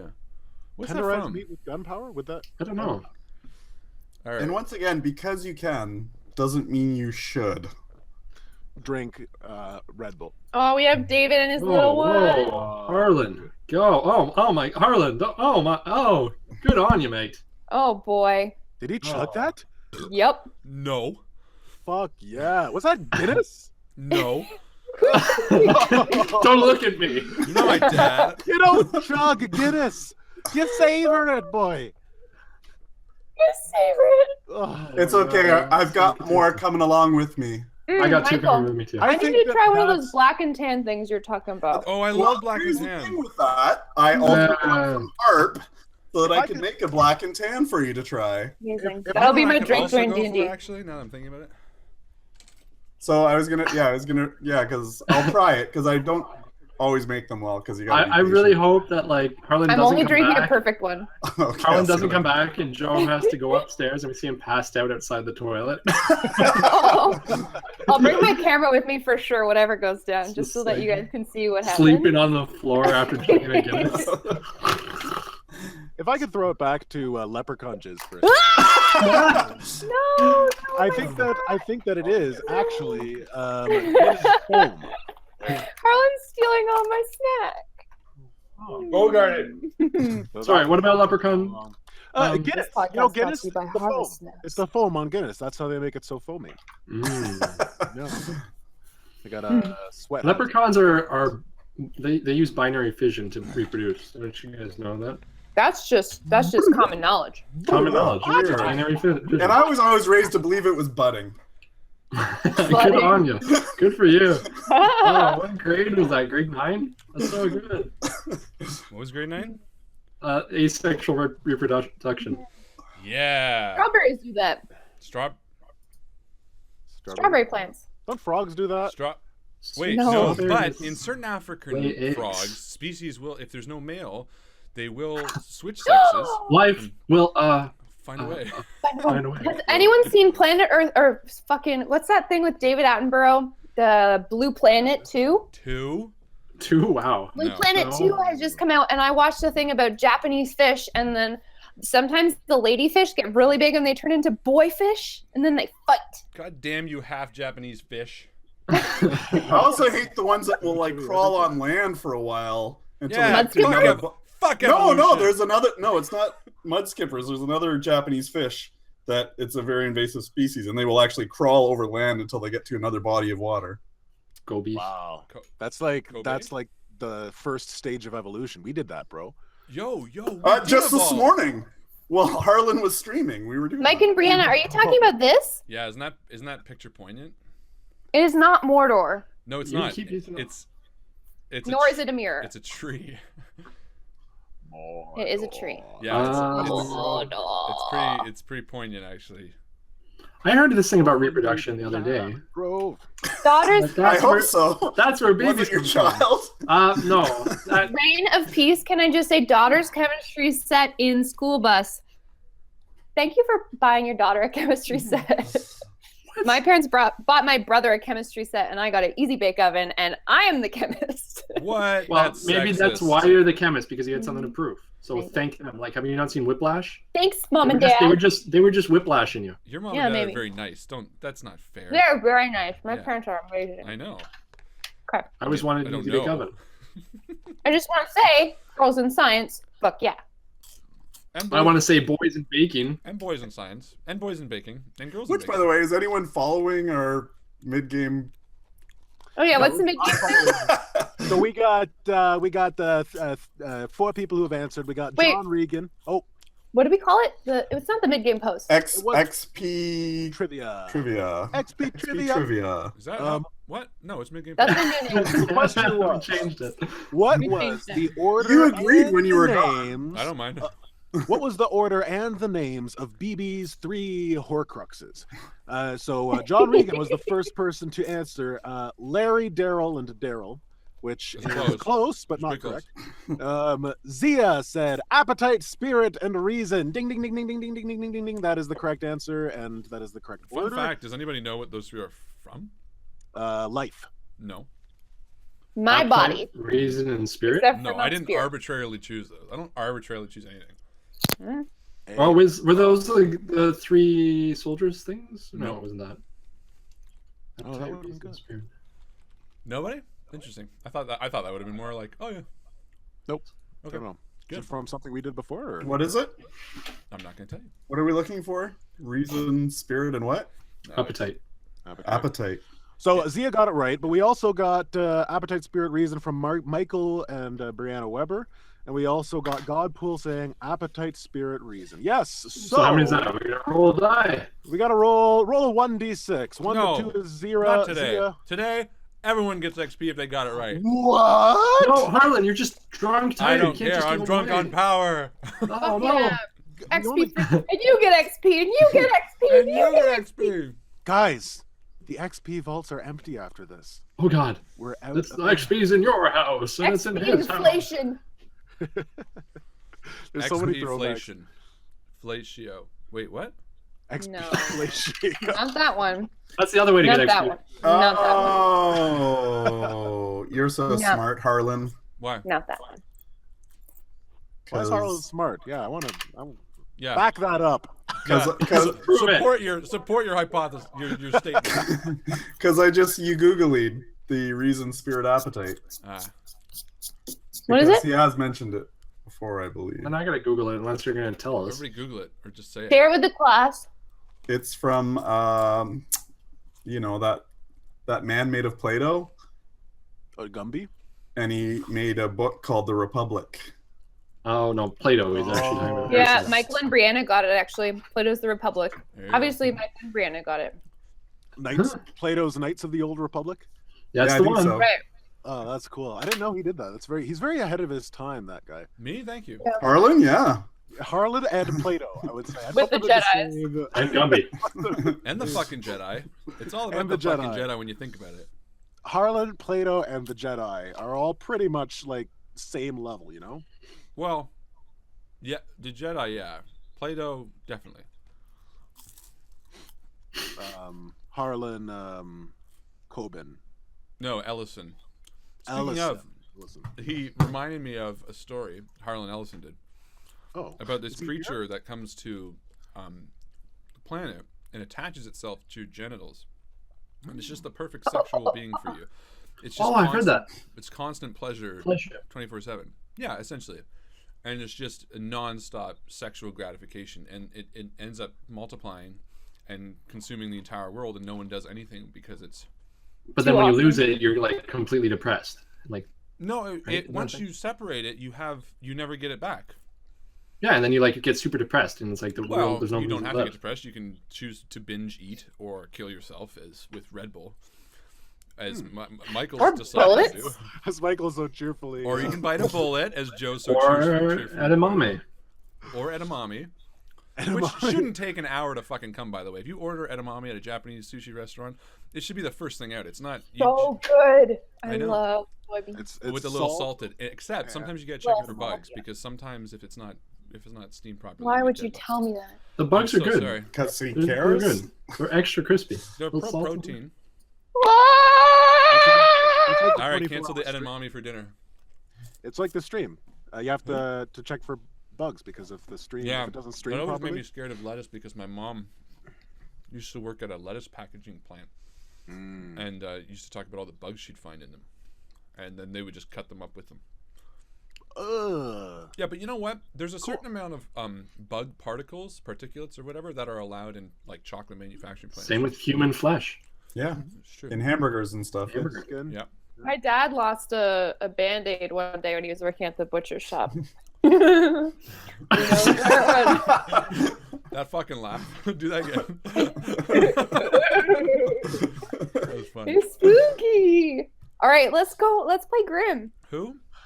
What? Here? Play What? Grimm. Who? That was a When? stupid laugh again. Who? I don't know. What are we? I don't get it. Let's just aim it like unsatisfying. Let's just end the game here. If I could throw things Like- back to make it like that. Leprechaun thing again, I think that I think there's more to dig on this topic. There's more to talk about. Who? Segue for the rest of Justin's life. Rounding my segue? only non sequitur. You know what's really frustrating though? Empty glasses Relating at to, the Go moment. all the way downstairs. I could have drinking it down there and grabbed Drink myself it. another, but now I'm sitting here with a Drink it. fucking empty glass like an asshole. I can bring you a beer. Please do. You want a beer? Yeah, please. Alright. I'm just gonna wait here. Oh, I want a double shot of Okay. espresso now. Well, you can have one. Oh, you're not coming because you live in fucking Calgary, which is Oh, basically fuck like you. surprise fuck. me.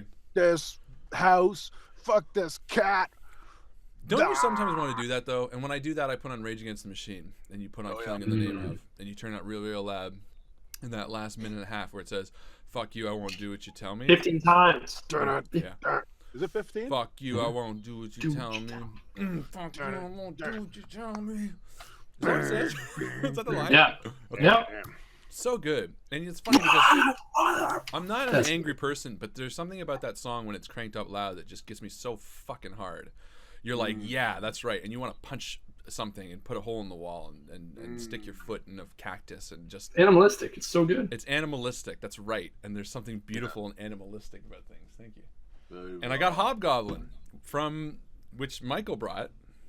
Drinking all your It is one of my favorites. Well, you know what? I'm going to drink it and I'm going to have a smile. I hope you like it. Despite how much I will dislike it. Whoa. That's a bad See pour. that? It's got some nice fruity flavors. Well, I'm a fruity It's guy. really good with dark chocolate. I'm a fucking fruity guy. We're good. And you know what? I'm a dark chocolate man. Why do you think I'm in love with Justin so much? All right. Dark Thank you, chocolate. Joe, for the beer, by the way. Yeah, You're thank you. welcome. I chose the one with the goblin on it. Do you know why? Nope. No, Because I don't. we're all goblins. That's was my. I Show shook the it pour. up. Harlan, show that pour to the world. No, I only did it. Can I just say it's because it was shaken and it popped. I shook it up a little bit on the. I know. There's 3 flights of stairs. So it popped, but I poured the bit off so that it didn't overflow. That's all. When I get my head, I will put more in, and then I will chug, and then I will wait for another. What are we doing? What is this? So, are we playing a game or what? Let's just chill, guys. Let's just chill. Who fucking cares anymore? When do we get to just chill? When Michael comes, I mean, who's the black one? Justin. When he comes back, we'll start the game, and we'll play it, and we'll finish it. I can see how you got Justin and I confused. You both have the same raw sexual energy that makes me happy to be alive because it Row. makes me want to be a better man. And there's many ways that I can do that, but none that I want to do because that would just be too much work. It's too much work. Who wants to be It's a that? lot of effort to change. Well, that's what I'm saying. Let's just be happy with enough, is what I'm saying. Let's just be happy with adequate. You know And what? And Hear, that's hear. fantastic because the Buddhist state of suffering is always about wanting more than you have. And that's just the be other happy thing. with who you The are. Buddha's an asshole, and I I've think been turning being- into boo. and that's it. And So, the understanding boozism? that- and that's enough for me too. I'm just getting into boozism. Life is good as long as you stay with it. Boozism. But when Justin is back, we will start the game and from the beginning because I What? think we might as well just redo it. Let's just start over. Just start over from but episode 1. Episode 1. That's what I'm saying. Good. Then see where Tam and George go from there. Good, But everyone good. plays a different character, which would be quite interesting too. I'm playing Georgie. I think Good. Tam as I think Justin playing Tam actually would be pretty cool. I think so was too. telling, I mentioned it to you, Harlan, and I talked to Michael about it. I want to run a game where it's going to be like Tomb of Annihilation style, so like a high death rate. And everyone who wants to play is going to choose between 3 and 5 PCs that anyone, Reese's Played. Pieces? yeah, 3 and 5 Reese's Pieces? you can choose 3 to 5 characters that have been introduced in Invictus history. So, like, if Chris wants to play Brandy Jack and Maddie, I've tried to imitate and- him in a game once. It didn't go well. No, what I and we will work out the kinks in making all the different Systems games. work. Yeah, I And, totally think it's a great idea, and I fucking love the kinks, so I'm down. great. Kinks are And then when one PC dies, then you just bring in the next one, like you sub them in, like Yeah. in a sports game. Like a gauntlet. When they sub in people a in. sports game. Invictus Ragnarok. I was gonna say this is, ladies and gentlemen, we are not the people to be in the sports game. This is how we. You do guys this. know when they do it in sports In games. the sports games. Listen, I don't need. You lost me. Justin made a Tom Brady reference today that I didn't understand until I googled who Tom Brady was. And it's pornographic pictures, to be frank. But I am okay with being ignorant to all things sports because I can grow a good beard. And that's my justification for 90% of things in life. If I can't do something or I don't understand thing, I just say, well, but you know what? My facial hair is on point and I feel good. And then I met Chris. You're on fleek. Yeah, but then it's all gone downhill. I think a lot of the Invictus stream justifies their appearance. Their existence. Joe's got her eyebrows. Chris has his mustache. Justin has his beard. Michael has his calves, and then I have this tooth at the back. Actually, is kind of the one that I justify. Very My eyebrows are the iconic thing. Yeah, well, I figured the thing you're most proud of because it's. Okay. Am I wrong? We I call like them I eyebrows. the know. Joe brows. That's Joe how they're brows. referred here, Joe Brows. So Okay. it's like humor. Let's play some Grimm. It's only been half an hour since we played. That's Let's okay. digress and play a game. All right, Yeah. without further ado, ladies and gentlebeans, you're standing at the bottom of the dirt path leading up towards the home of one Daniel Bannon, the boogeyman who occupied this space in the Grimm lands eons ago, perhaps. The house sits as you left it, odd and off in the woods, deep between the slatted trees, the starlight illuminating the branches high above you. The trees do not move, for there is no wind.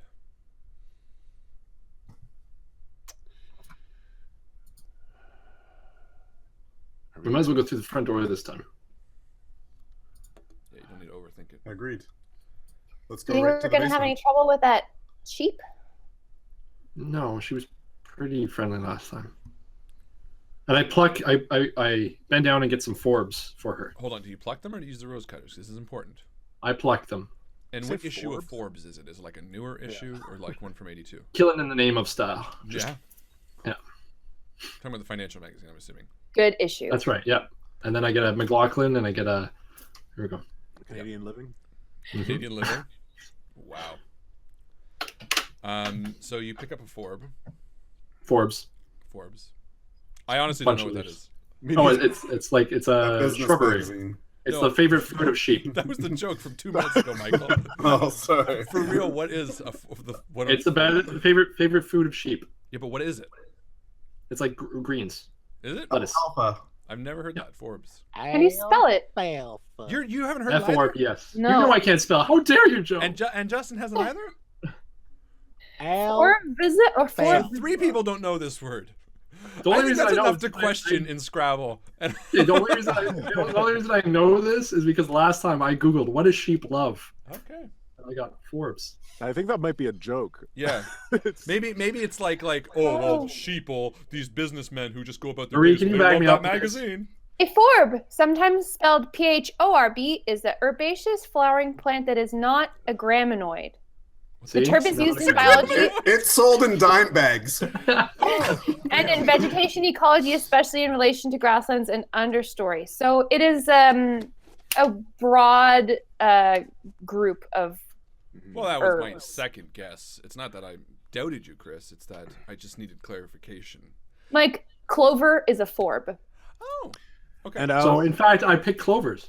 Well, as pick up. the clouds roil over us, and there's an eerie, Did you say royal? Justin's royal. How That's much drinking correct. have you had? That is correct, I think. There's an Okay. eeriness Yeah, in the sounds air. royal. We argue about Forbes, but then finally someone does a 4-H roll, and We're we good. We're don't back. second guess Tan Focus. anymore. No, I didn't second guess. It was purely my own. And Justin, you didn't know either. So it's just I had we no all clue. learned. Good. We all learned something new. You do bend down and you pick up a great bushel of Forbes, and you hold them in your hand as you approach the house. Okay. Let's get it over with, I say, and I march towards the front door. And before I open it, I'm just going to listen and stick a hand out to slow everyone. Okay. Do I hear the clip-clop of Karen from inside the house? You do not. Okay. And I slowly creak the door open. And you do see Karen where she was against the wall, again, sort of offset a little bit at the bottom of the stairs. She's just not walking around. and I offer her the cloves that I found, The Forbes. the Forbes, and I say, I couldn't find any carrots, but this is the best I could do. I hope you like them. Forbes leaf clover. Forbes leaf clover. Fucking A. And she looks up at you and she smiles as much as an asshole sheep can, and she takes them happily and she says, Thank you.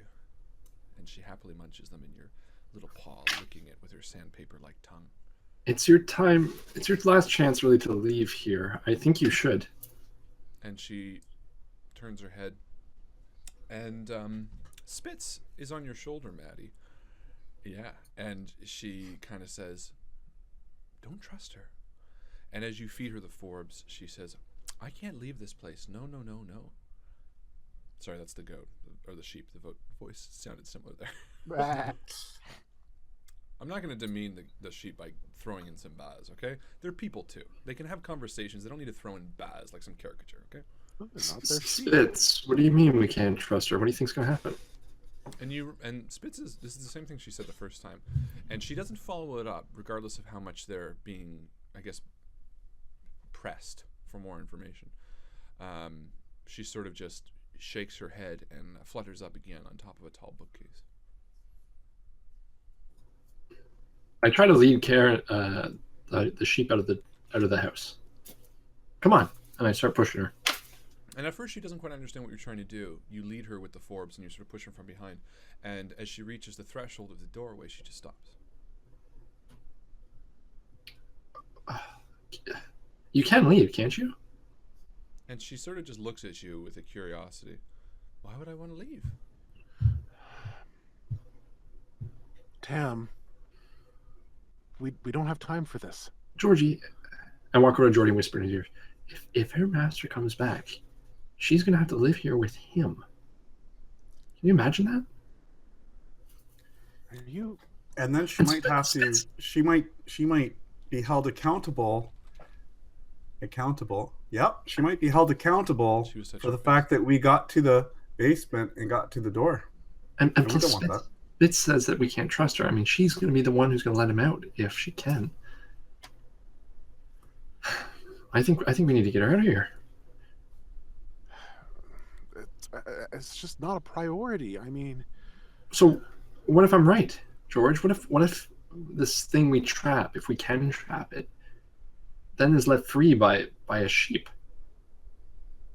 Oh, I hadn't thought of that. Can sheep turn door handles? I'm a kid. I believe so. Not if we lock the door. Can't use keys. No opposable thumbs. It's a fact. Spitz doesn't trust her. I don't trust her. And even if I did, I wouldn't want her to stay here with something so evil. I mean, it's not right for anybody. I'm not too sure what to do, though, but I think you might be onto something. Why would she just let us have free roam of the house if she was looking after it for BB? It's like Help me get her out of the house. Okay. Pushing her over the threshold, she explodes in a massive wall. I'm gonna do a study roll to see whether or not there's, some non-physical reason as to why she's here, or physical reason. Sure. If it's just her Give me a study roll. Stubbornness. Rolling. Ooh! Hey. Success at a grade 10? 10. Wow. High school bitches. You study. High school bitches. You study Karen, the black sheep, with a meticulousness, and you get an odd impression. You see Tam in the way that she's, I guess, interacting with her. As you discovered the house previously, you looked through cabinets, and you looked in the kitchen, you looked at the shelves. Something about the house felt fake, almost like a dollhouse, like it was an impression of something. And with such a success on Karen and the house itself, you begin to understand a bit more that maybe this house, and perhaps even the occupant in it at this point in time, which would be Karen, seem like they're created from some distant memory rather than constructed through building supplies and cement and concrete and things that typically would be built. They were more erected from a memory. What? No, just Erected? Was that the no, word? no. I was Bone laughing jokes. because when my friend Rich had his first, his daughter, What? he told her that dogs did not exist until she was born, and that he made them in the garage out of spare parts just because he thought he'd like her. That's very sweet. She'd like them. Yeah.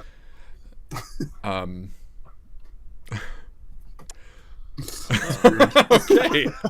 Anyway, it feels very like the house is constructed from a memory. Is it someone who didn't understand how a house functions, tried to duplicate it, and thus the occupants in it as well. And Karen feels like she is part of that. And sorry, I've turned up my mic. Hopefully that's loud enough. Yeah. So She's making up the house. She is. No, you more don't get the like I impression think that she doesn't she's- exist in the same way that the house doesn't exist. So if she leaves the house, she would cease to exist. Same way, like she's part of the same memory. Yeah, something like that. Yeah. Okay, so I'm trying to push her up. So I'm gonna roll for that. Okay, just to shove the fucking sheep. Yeah, it's a sheep, and that's kind of what you do. Yeah, you shove the So sheep. 5. I'm not very strong, so it's a shot in the dark. So it's a success at what grade? I'm looking for muscle, right? Yeah. I'm feeble, first grader. Okay, so yeah, no. So You my go feet to- are sliding out from underneath. Maddie, help, please. And so I will go help. But you see, as you're trying to push her, you see the sheep very much protesting the push. She's not necessarily scared, just you get the impression that she doesn't understand there's anything beyond that threshold. Right. I found the clover just outside the door. If you just leave, you'll find a whole field of it.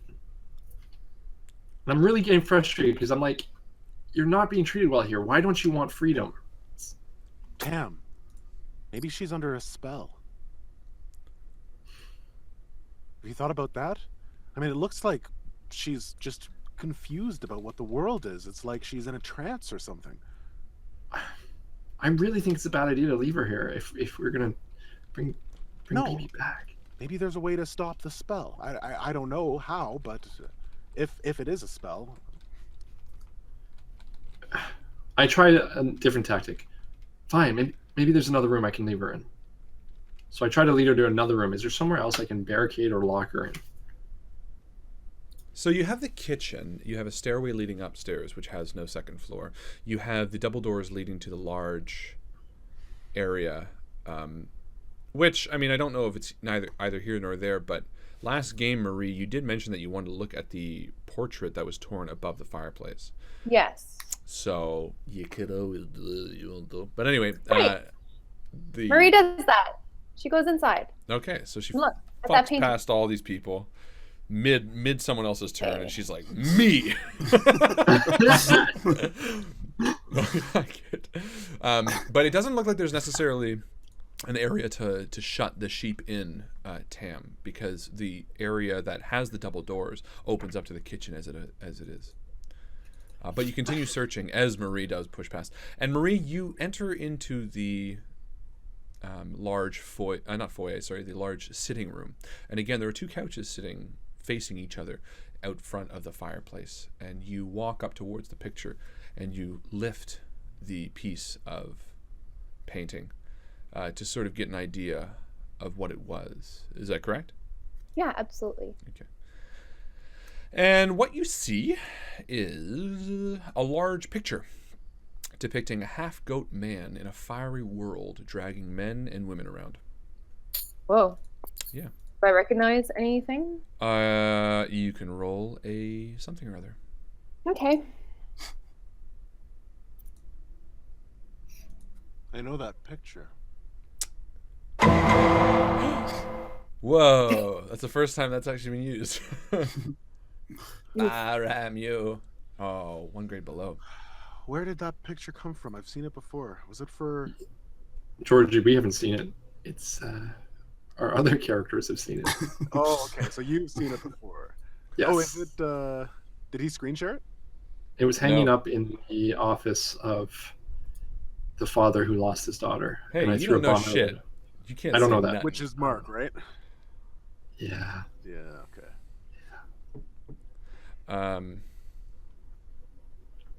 Yeah, So what did I have to have rolled? nothing. You just picked it up, and that's what you saw. You don't recognize great. it. That's just the picture. Georgie walks into the room, and being adept at knowledge and things, he glances over Marie's shoulder to see if he recognizes it from his grade 9 art class.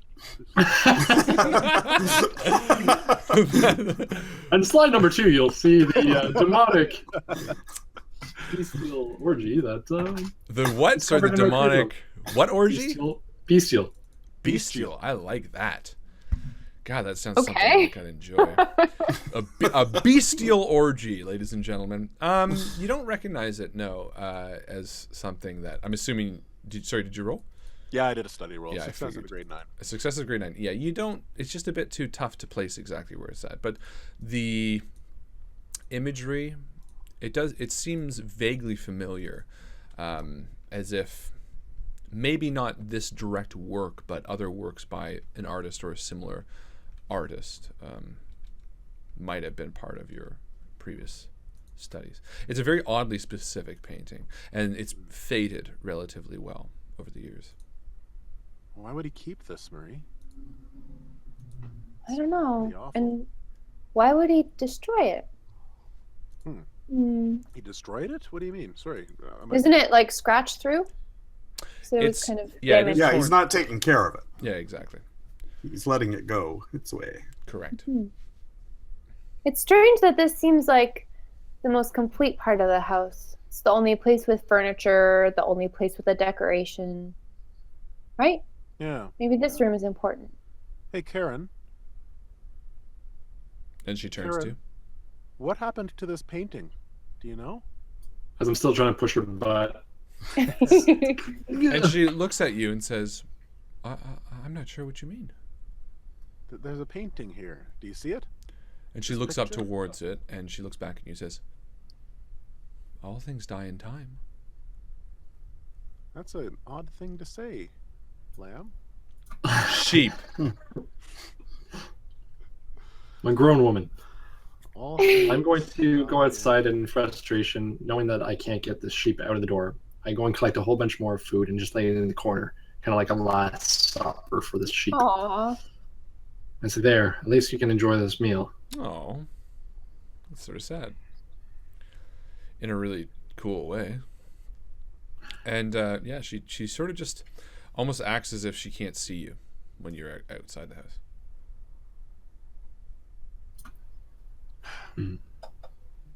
I don't know. I really think that there's something clouding her perception here, or our perception. It's like this place doesn't exist, or at least Karen can't tell that the outside exists. Maybe we're not even in the Grimm lands while we're in here. Maybe this is like a, I don't know, a place out of time, or I guess a place out of place. Maybe we've traveled to a different land while we're in here. Maybe we can go through the door and find out. The death door, eh? I mean, the door. The happy, joy, Yeah. go lucky door. A hush washes over the room as everyone turns to Maddie. And I say, you really think we're ready? I feel like I don't know enough. I need to know. I need more answers before I know that what we're doing is actually under our control. Where are we Nothing's going under to our get the answers control, from? Georgie. We try to do things the right way, and you see what happens.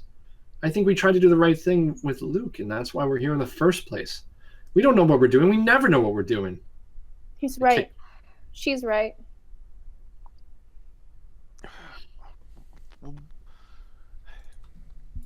I don't know.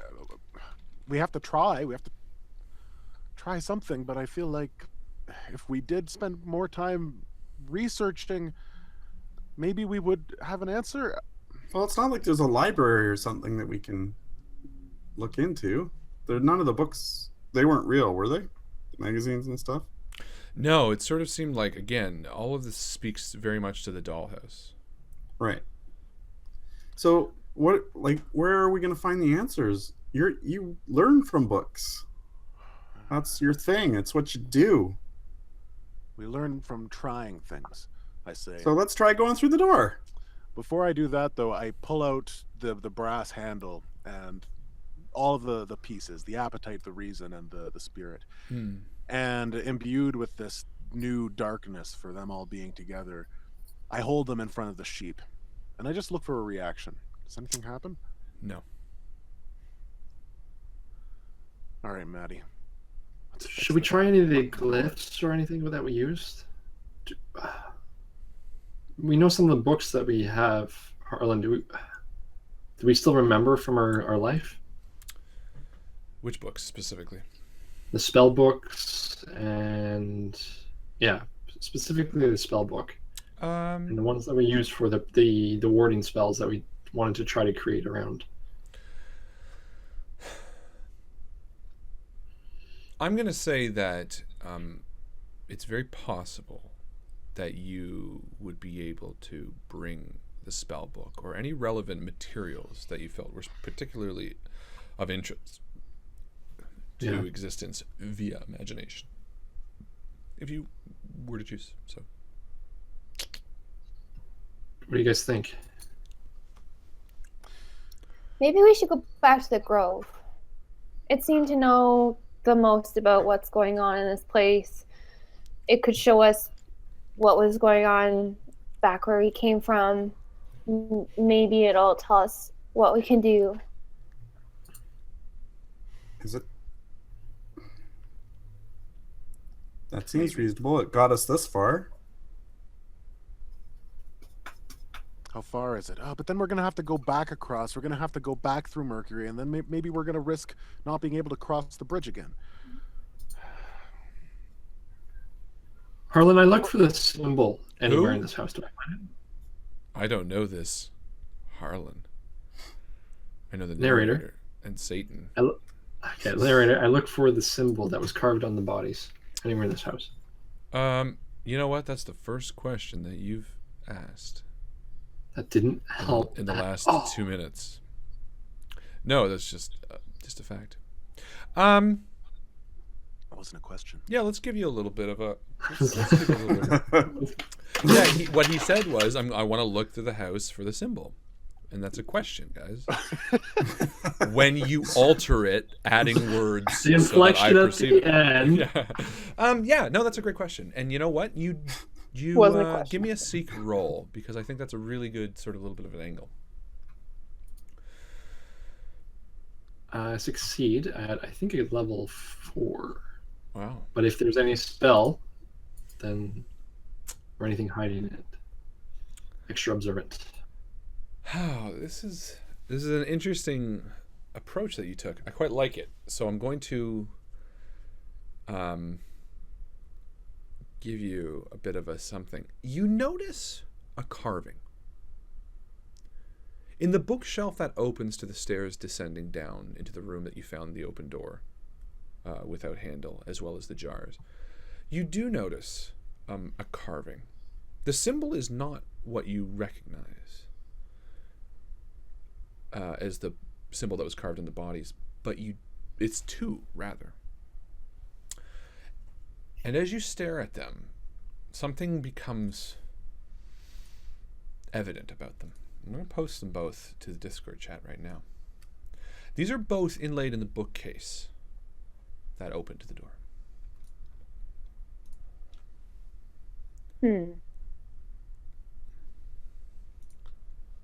Well, if you overlay them, it's the same image, right? What if we try to put them together? Slide the bookcases together.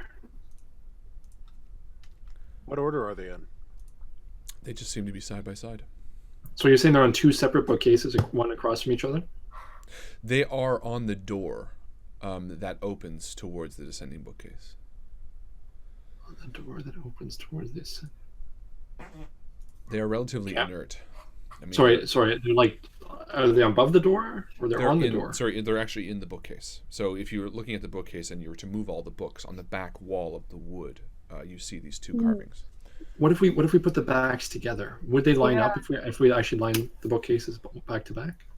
No, they're one solid piece. It's more just a way that you feel that these are familiar towards What's the imagery. behind the bookcase? The stairs leading downwards towards the room that you found the lost souls and the empty door. So it's not pushed up against the wall. No. They're like built in. Correct. There you go. I trace them with my finger, and I kind of like fill in the missing parts as I'm thinking. Mm-hmm. I think you're right. There's some way these are supposed to overlap.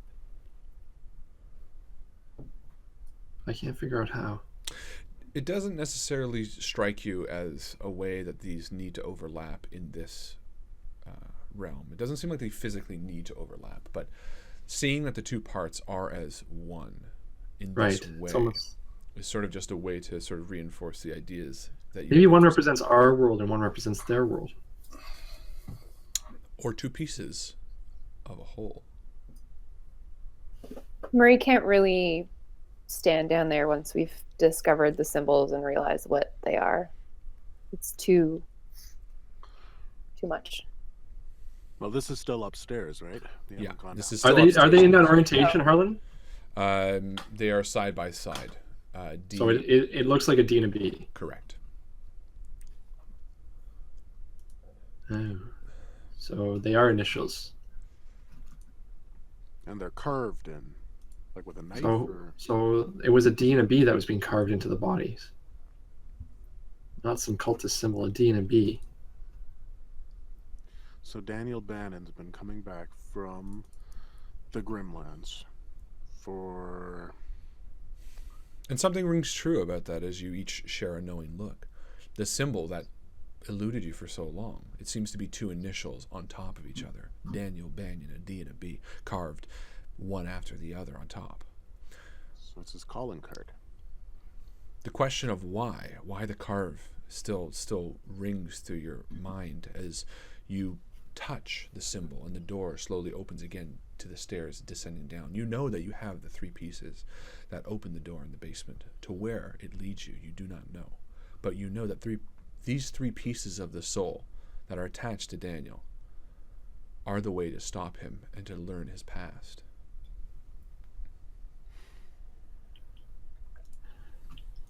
Examine the three pieces if I can, and I want to see if there's any sigils on there or anything small. No, they seem plain. Just no doorknobs. Yep. This is where Daniel's been coming in and out of the Deadlands, maybe. Why would he have a jar of lost souls? Has he been collecting them? I think we need to open the door. And what's the connection with Harper still? Was Harper the first victim? She. Yeah, I got it. she. Okay, so we've got Daniel Bannon, a creep who likes kids, kills Sarah Harper, or kills little Harper girl, and then flees England and goes to America, where he settles down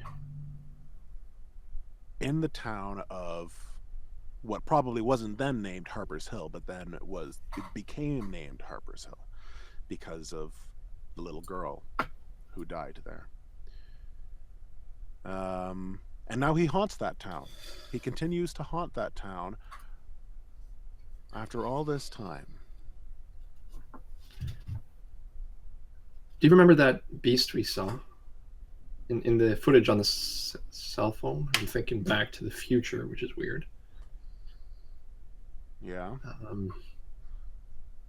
I wonder if that's reminiscent of Mercury, or remembers the long claws. Or maybe that is Daniel Bannon. Maybe that's what he looks like when he comes to our world. Harlan, thinking back to the creature that we saw in the footage of the phone, does that look like at all like Mercury? No. Okay. It was like a spiderish sort of thing, right? Mm-hmm. Not. Does that look like it had claws for fingers? I know it had long fingers. Yeah, something looks odd about it. The creature that attacked you in the woods with the long legs that looked like trees closely resembled what you saw of the footage of the spider. I hate to break sort of the meta, but you know in Beetlejuice, like when he transforms to like that fucking thing, and the snake on the banister, you know how you could always tell it was Beetlejuice? That's sort of how those two things were. Also, side note, Beetlejuice is a fucking amazing movie. I've never heard you say that. It's so good. Do you like? You know what? I always like Kevin Costner. Do you like Kevin Costner? No, that guy's an asshole. Oh yeah. Okay. But Beetlejuice. Blasphemy. Blasphemy. Beetlejuice. But we're getting somewhere. We're getting somewhere here. We've got a bit of a timeline. And things are starting to make sense. I think this is how he gets in and out of the Grimlands. This is how he escapes us every time. He kills and he escapes, and that's why no one can find out who's doing it. How did he get to the Grimlands to begin with? I mean, we know when he came to America, but Maybe this is just where you go when you die. Maybe it's not a heaven or hell thing. Maybe was he killed when he got to Harper's Hill? Maybe he's a lost soul. Maybe he's just one that wanders, and we need to put an end to it. We need to trap his soul here. Perhaps we need that jar after all. I don't know. Let's go through the door. We need to get out of here. You're right. But I just realized that there's an order to those memories. There is a particular order, maybe, that we have to install these parts into the door. And we've got 3 memories. We've got him looking at the kids. We've got him being confronted by Harper's dad. And we've got him going across the sea. I think him going across the sea might be the first memory. So let's start with that. So that's one of the brass handles. So you're installing them in this order? Yeah, I think the first one was reason. So you're all heading down to the basement? Yeah, we all troop downstairs. So you head down to the basement to your deaths. And as you enter to the depths of the basement. Everything dies. The sheep told us so. Everything must die, but not everything must live. What? No. Pseudo wisdom. Yeah, right? Pseudo wisdom is my favorite.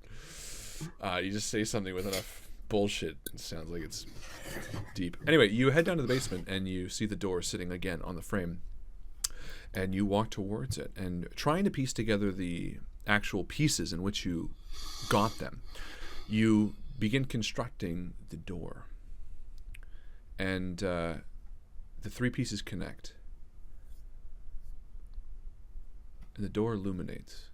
Sort of a pulsating, a gray mist within the edges between the cracks of the frame and the door. Something about it feels energized, alive. As if it's an opening to a different part of the world. Should we open it? Yeah, we should. Let's do it. You reach out, place your hand on the brass doorknob and turn it. Bring the door towards you, and it opens with a cloud of smoke that fills the small basement. When I see Marie reach forward for the doorknob, I think, wow, that's brave. And her cast turns into a gauntlet. I'm going to use an imagination point.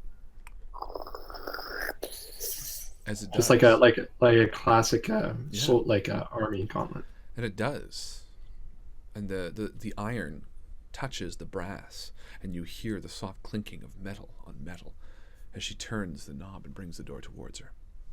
The gray mist seeps out like almost in a quick gust and fills the area by your feet as the 4 of you stand to the open door. And what you see confuses your mind, perplexes it, twists it in a way that you're unfamiliar with.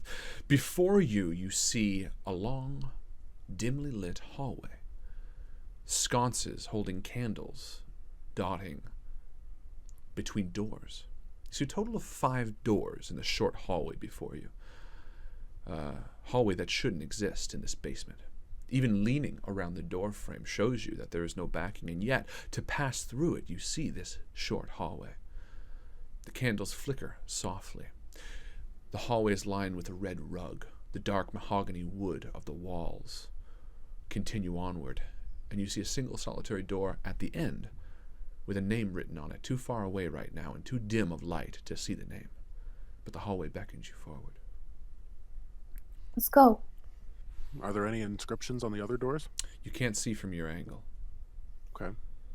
So, beginning to walk forward, I take a look at the other doors and to see if they say anything. The 4 of you step into the short hallway. And the minute the last of your foot leaves the world behind, you turn around to see only a mahogany wall. The door is now shut, sealing you in this short hallway. You lean forward to look, to see the names on the doors. At the end of the hall, you squint and see the name written. Daniel Bannon. The other 4 doors, however, the names perplex you. You see the name Harper Langdon. You see the name Luke Lawrence.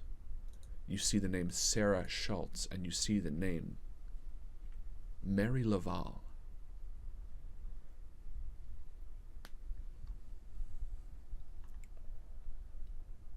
What do we do? Are we supposed to go? Which door? And I point to the Bannon one. At the far end of the hall, you see the door that says Daniel Bannon written in the same menacing scroll that the D and B were carved into the bookcase. When I look at Marie, does her hand still have the gauntlet on it? Yes. Did you do this, Tam? You did that, Marie. I think it was very brave of you to go through that door, and I hope that we all can be that courageous. And we gotta go to that door. We gotta find him, and we gotta stop him. I start walking towards Daniel Bannon's door. And I rush ahead and push Tam out of the way to get ahead of her. And as he does that, I want to actually imagine the adventure that I see in Matt, and his hat actually turns into the fedora proper from Indiana Jones, and he gets a leather jacket, and his guitar strap turns into a proper whip. Okay. Sure. And being bolstered by that, I forge ahead. And you arrive in front of the Daniel Bannon door. Maddie, hold on. Yeah, Georgie? Maybe these other doors will reveal more information. Well, either way, I think you or I should go first. Why? Because you're boys and we're girls? Yes, That that's doesn't make exactly any sense. why. Because who was Danny Bannon after mostly? Sarah was a girl. Yeah, Luke was a boy. yeah. What's your point? Harper? I turn to Tam Mm. and I say, was Sarah killed by Daniel, or was she killed by Edward, Mr. Edwards? Well, it was written a little differently. I remember that. But we don't. It could have been Mr. Edwards because it kept happening after, unless he was just a copycat killer, and that's possible.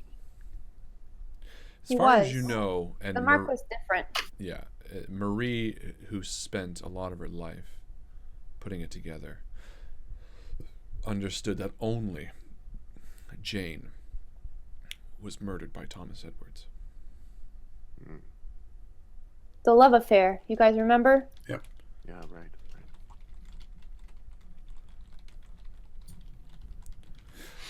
I will give you a little bit of a bone as well. You notice that the 4 names that are written on the remaining 4 doors are not penned in the same twisted scroll as Daniel Bannon's. In fact, Marie, you notice that Sarah's is written in what you can only surmise is her own handwriting. Doesn't make any sense. Why would she Well- break her own door? We don't know Doesn't what make these any doors sense. mean. Maybe it's a connection to their soul or something like that. So it makes sense it'd be in their own handwriting. What if we have to open them all, but in the right order? The order that they died. Did Daniel Bannon die? He must have, if you saw him in a memory with Harper, right? He's old. Everything dies, and sheep Right. said so. That's what the sheep said. Everything dies. What if Daniel Bannon,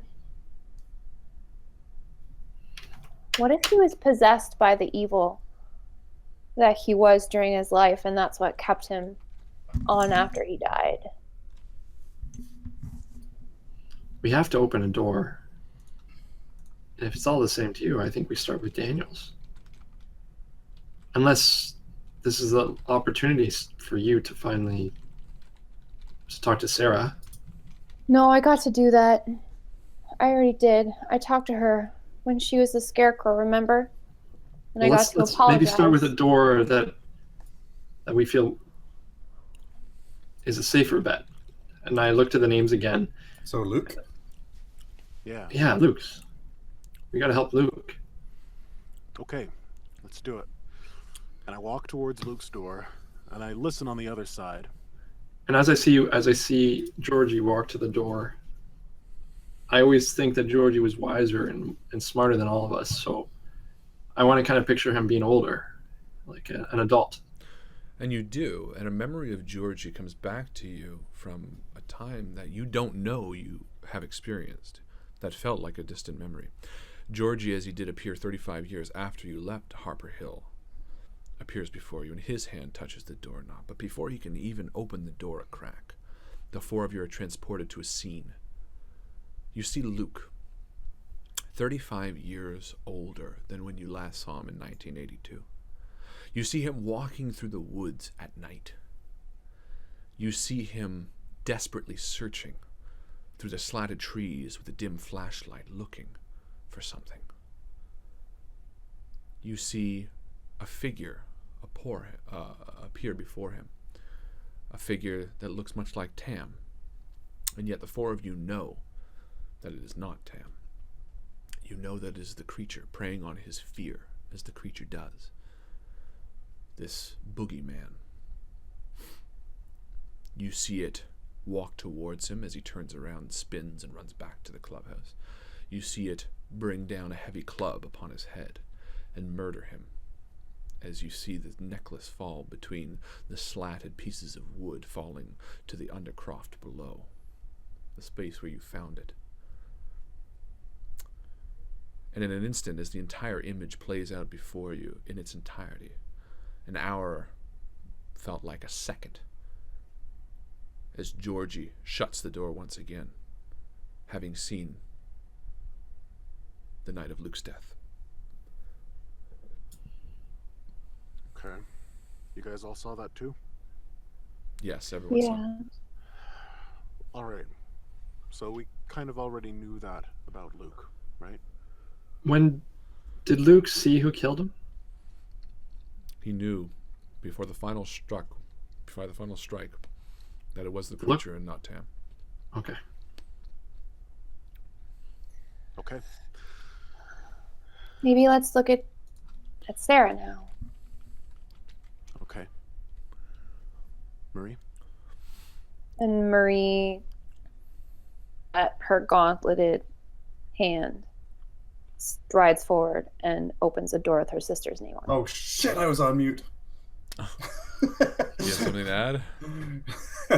No, I was just actually asked Marie if it's something she's really sure that she wants to see happen. Okay. Yeah. You know what happened. Do you like once you see I saw it, her body.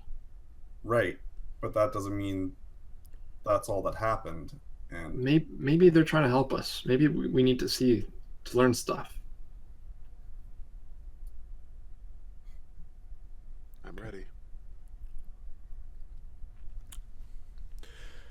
You reach your hand out, Marie, and you touch the knob of the door again, opening it slightly, and as you do, you're transported to the night of Sarah's death. You see her lying in her bed. You see the door open, your front door, the one that you left open. You see the creature, Bannon, slink across the living room floor, enter to her bedroom and drag her from her bed. You hear her call out your name, but it's without sound as she's dragged through the hall and down the stairs and out the front. You see the horrors that befell her that night, and you see her body, lifeless on the shore, a symbol carved into her chest, drowned the way her greatest fear was. And as you let go of the door, it shuts, the four of you having experienced the death of Sarah as well. Okay. And Maddie actually starts puking and throwing up. This is, seeing all the death is way too much for him right now. Like, I'm just a mess.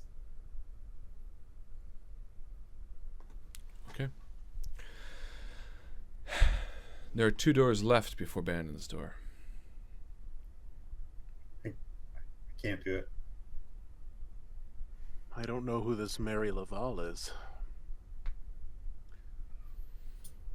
I'll open the door. I reach forward for Mary Laval's door. And again, as your hand touches it, the 4 of you, despite Maddie not wanting to participate, each of you is dragged into a vision. You see a girl, young, maybe 12 or 13, running through the woods, running from a man who's shirtless. He's screaming her name. You get the impression that he's trying to help her, and yet, as she moves through the trees, the branches cutting her skin, the rain wetting her thin dress, she moves with such a fear of returning home to a man that tortured her. She breaks through the tree line. She runs up a hill, the man pursuing her. And as she reaches the top of the hill, she stands next to an ancient oak tree. The man approaches her cautiously, a hand outstretched. He tries to reason with her, but she drags the blade across her throat, spilling warm blood on the oak tree. An oak tree that you recognize. And as she dies by the roots of the tree, the man has failed her. And you once again let go of the knob. The 4 of you standing in the hallway. That was Harper's Hill. That was our oak tree.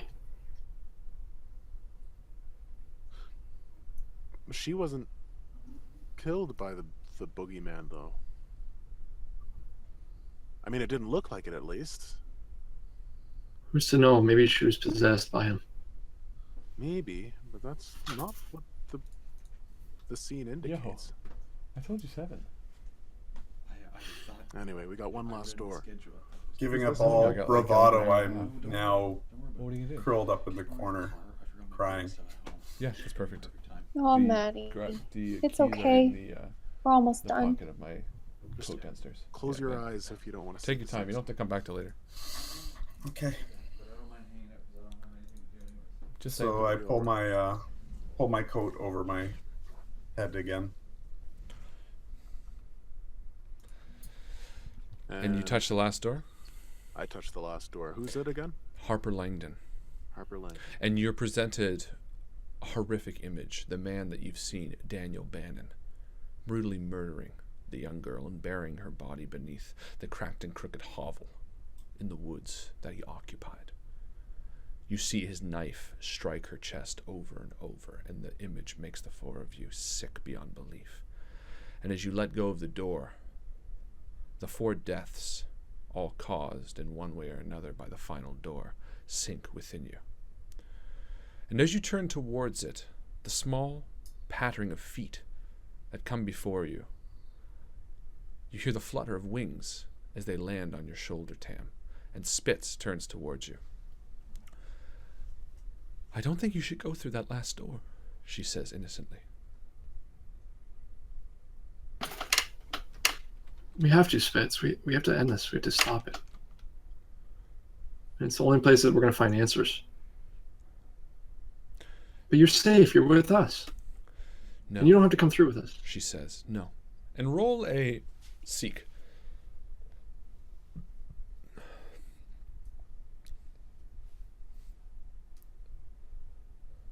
Level grade 4, but a grade 5 if I'm advantaged because of magic. For the first time, Spitz seems not aloof, as if something has come to her.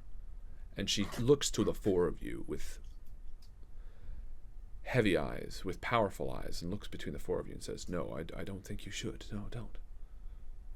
Spitz, we need to get out of here, and we need to stop this, and we need to help Luke, and you don't understand. What else can we do? We're helpless.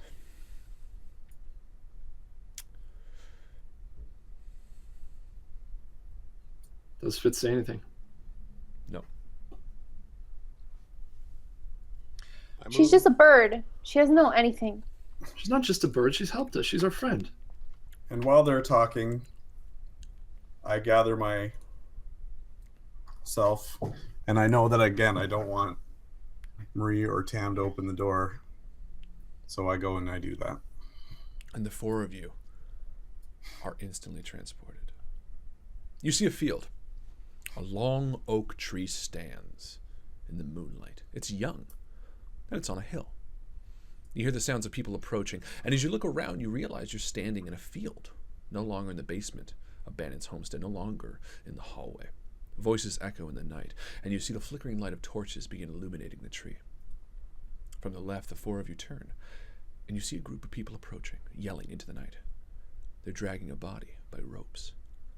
A large man pulls Daniel Bannon to the base of the young tree and turns to the crowd. You see Daniel's face streaked with blood and bruised. He almost looks like a different person. He's so beaten. They tie him to the tree, and they bring an axe ready to decapitate him. No, says a voice. Mayor Crawford, no. The mayor, the large man that you saw, Georgie, confront Bannon earlier in a vision. He turns to the voice, and an older woman with gray in her hair and long fingers steps forward. No, don't kill him where he stands, she says. A look of hope instantly on Bannon's face. She looks him dead in the eye. It's too good for him. The mob tied him tightly to a tree, and as the crowd fades and the day passes, you see time begin to speed up. You see the man, Daniel Bannon, struggle for a while as the sun rises and falls, and in an instant his head drops. You see the tree growing with each passing flash of day. The tree grows taller, stronger, its wood moving around him, consuming him, absorbing him in his bones as the ropes dig deep into the tree. His skull, now stripped, bare of all rotten flesh, begins to sink into the tree as years seemingly pass by, as the four of you watch. The tree grows knotted and twisted, meeting each hard piece of bone, causing the tree to jut out in irregular fashion. And as Bannon's corpse becomes almost completely absorbed, you recognize for the first time it's the tree on Harper's Hill. It takes form just as you have always known it. Its large hole circled by split and fragmented bark. Its long branches sinister and menacing as it appears the same way you saw it as children. The surrounding trees are cut down, the buildings are erected, and Harper's Hill stands surrounded by the tree that Bannon was consumed by. And everything stops.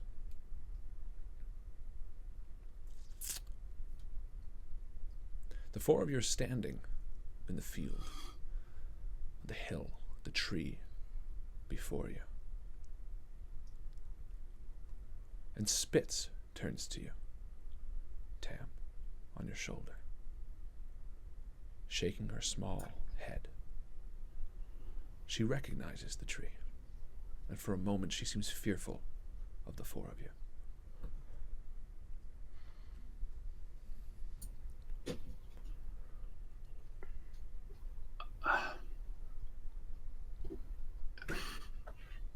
I walk towards the tree to get a closer look to make sure it's the real one. I want to see the names carved in it. At this point, there are no names carved in it, not yet. It's still the tree as you know it, but before the hill has become properly erected, before the many people have carved their names into it, before the joining of the two souls created the reason to find the vengeance, created the reason to seek out those who carved their names. And I want to imagine an axe. Okay.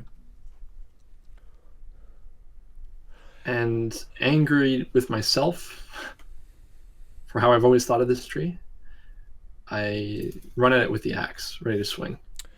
And you do. The axe, almost double the size of regular axe, sinks deep into the tree, and as it does, it splits, black blood flowing out, covering the hill, and the four of you reel back, the axe popping out of the tree as you see the creature known as Bannon rise from the tree. He stands towering over you the same way he did in the woods the night, 35 years in the future from this point in time. And he smiles menacingly at you, and he swipes low and slow towards the four of you. Everyone roll a scamper. No. Level 2 success required. Yay. No. Oh, let me see what my One super above. is. Good. Success. Success. Maddie and Georgie? 1 minute. Maddie's Pulling it muted. up. I feel like I was successful. Okay. Fail. I got a And great fail. Georgie, the long claw of Bannon slices through your chest.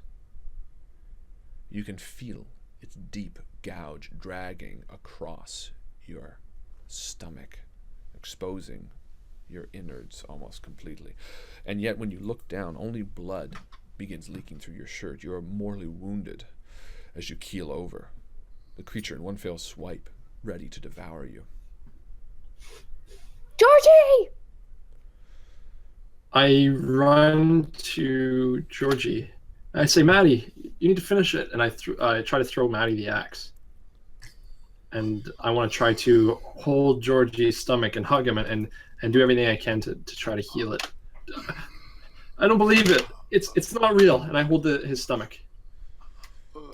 And you hold your hands over the stomach of Georgie, trying with all your might. And Maddie, the large axe lands in your open hand. And I swing with it with all I can, sinking in the knees as well, so I drop my body weight in as it goes. Okay, roll to hit. And as you run towards Georgie, Tam, spits, flies off your shoulder and lands on your shoulder, Marie. What should I do?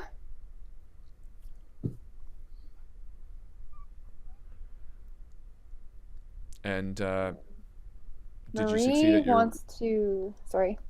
No, it's fine. You tell me what you're going to do, and George or Maddie, let me know if you succeeded. Yes. I rolled a 5, and what would it be? Muscle? Yes. All right, I've got a grade 3 muscle. So the axe sinks clean through one of Bannon's legs. However, it comes back together almost instantly. The black fluid sort of absorbing itself. The tree, Maddie. The tree was almost like a burst pocket. The minute it was pierced, Bannon escaped. And Marie, what do you do?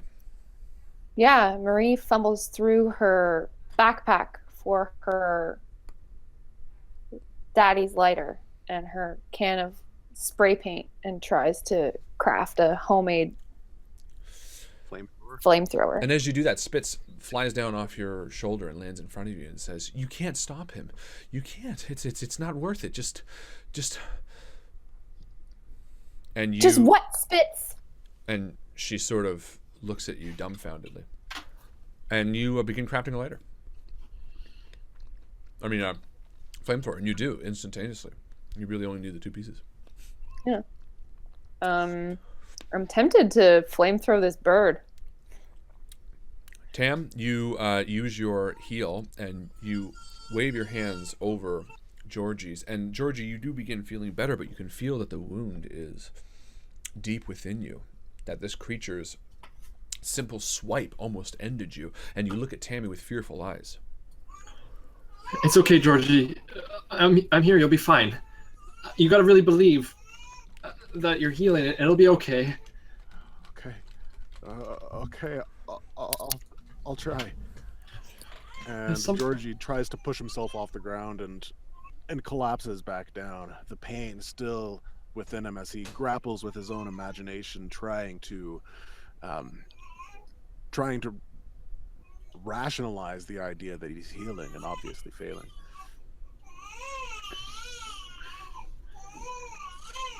What's the conventional wisdom that we have in terms of murdering this bird murder? I don't know. She's just a wild card right now. We have no idea why she just says that we shouldn't try to kill it. Try to kill it, but that's all she's saying, and she's not backing it up with anything. So I don't know if that's a reason enough to kill her. I wonder if she's been spying on us this whole time, and she's part of the boogeyman. Well, let's think. We found her in a burning building. She says that the boogeyman put her there. I mean, if the sheep is under the boogeyman spell, what's to say that the bird can't be under the boogeyman spell? Why would the boogeyman put her in the burning building? I don't know. Why? Why? Why do you lock something up in a cage, Georgie? These thoughts are screaming in your mind. To keep it from being free. Why do you keep something safe? Why do you care? If it's valuable. What's the most valuable thing to you if you are a creature that wants to kill and destroy? These words echo through your mind. The most valuable thing to you, I don't know, your sanity, your weapon, your conscience. soul? It's like the Jiminy Cricket.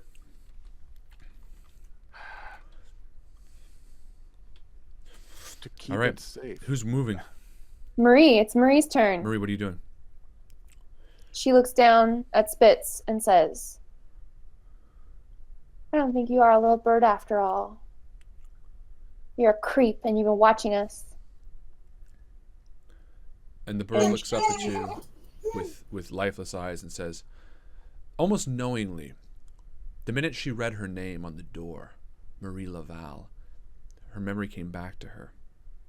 And while it didn't seem like she was with you, she was with each of you as she saw the flashback, her own death, the memory of dragging the dagger across her own throat. She looks up at you with pained eyes, sad eyes, her soul bound to a creature that she wished not to be bound to.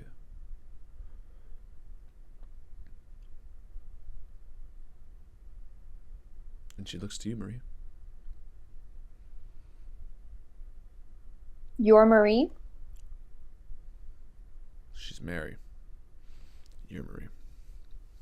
No, you said Marie. I'm sorry. I'm bad. I'm drunk. Kill the bird? Not kill the bird. You have a I'll moment kill the to bird for decide. sure. Do it. Do it. She's tied into it. Yeah. Don't do it.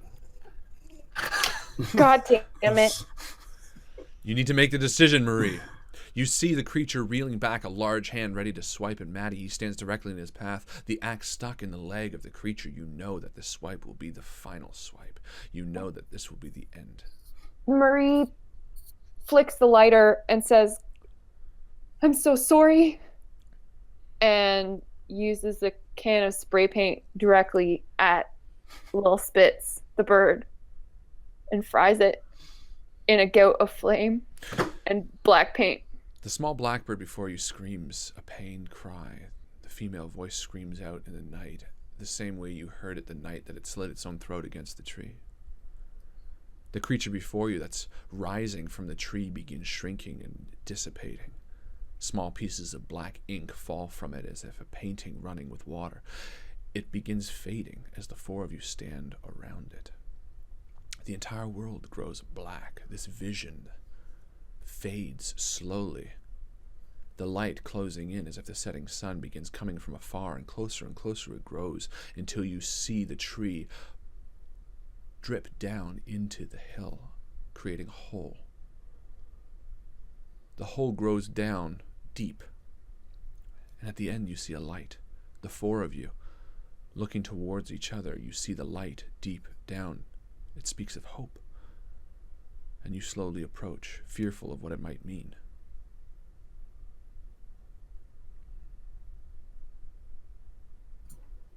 That can be our way out. We need to go now while we have the chance. And Georgie holds out a hand to get help up and slowly rises to his feet. Maddie, help me. I'm helping Georgie up. Yep. And I hobble towards the light, frantic to get out of this place. And you do. As the light begins growing dimmer and dimmer, you hear the voice of Bannon echo as it fades. The melding of two souls that were never meant to be.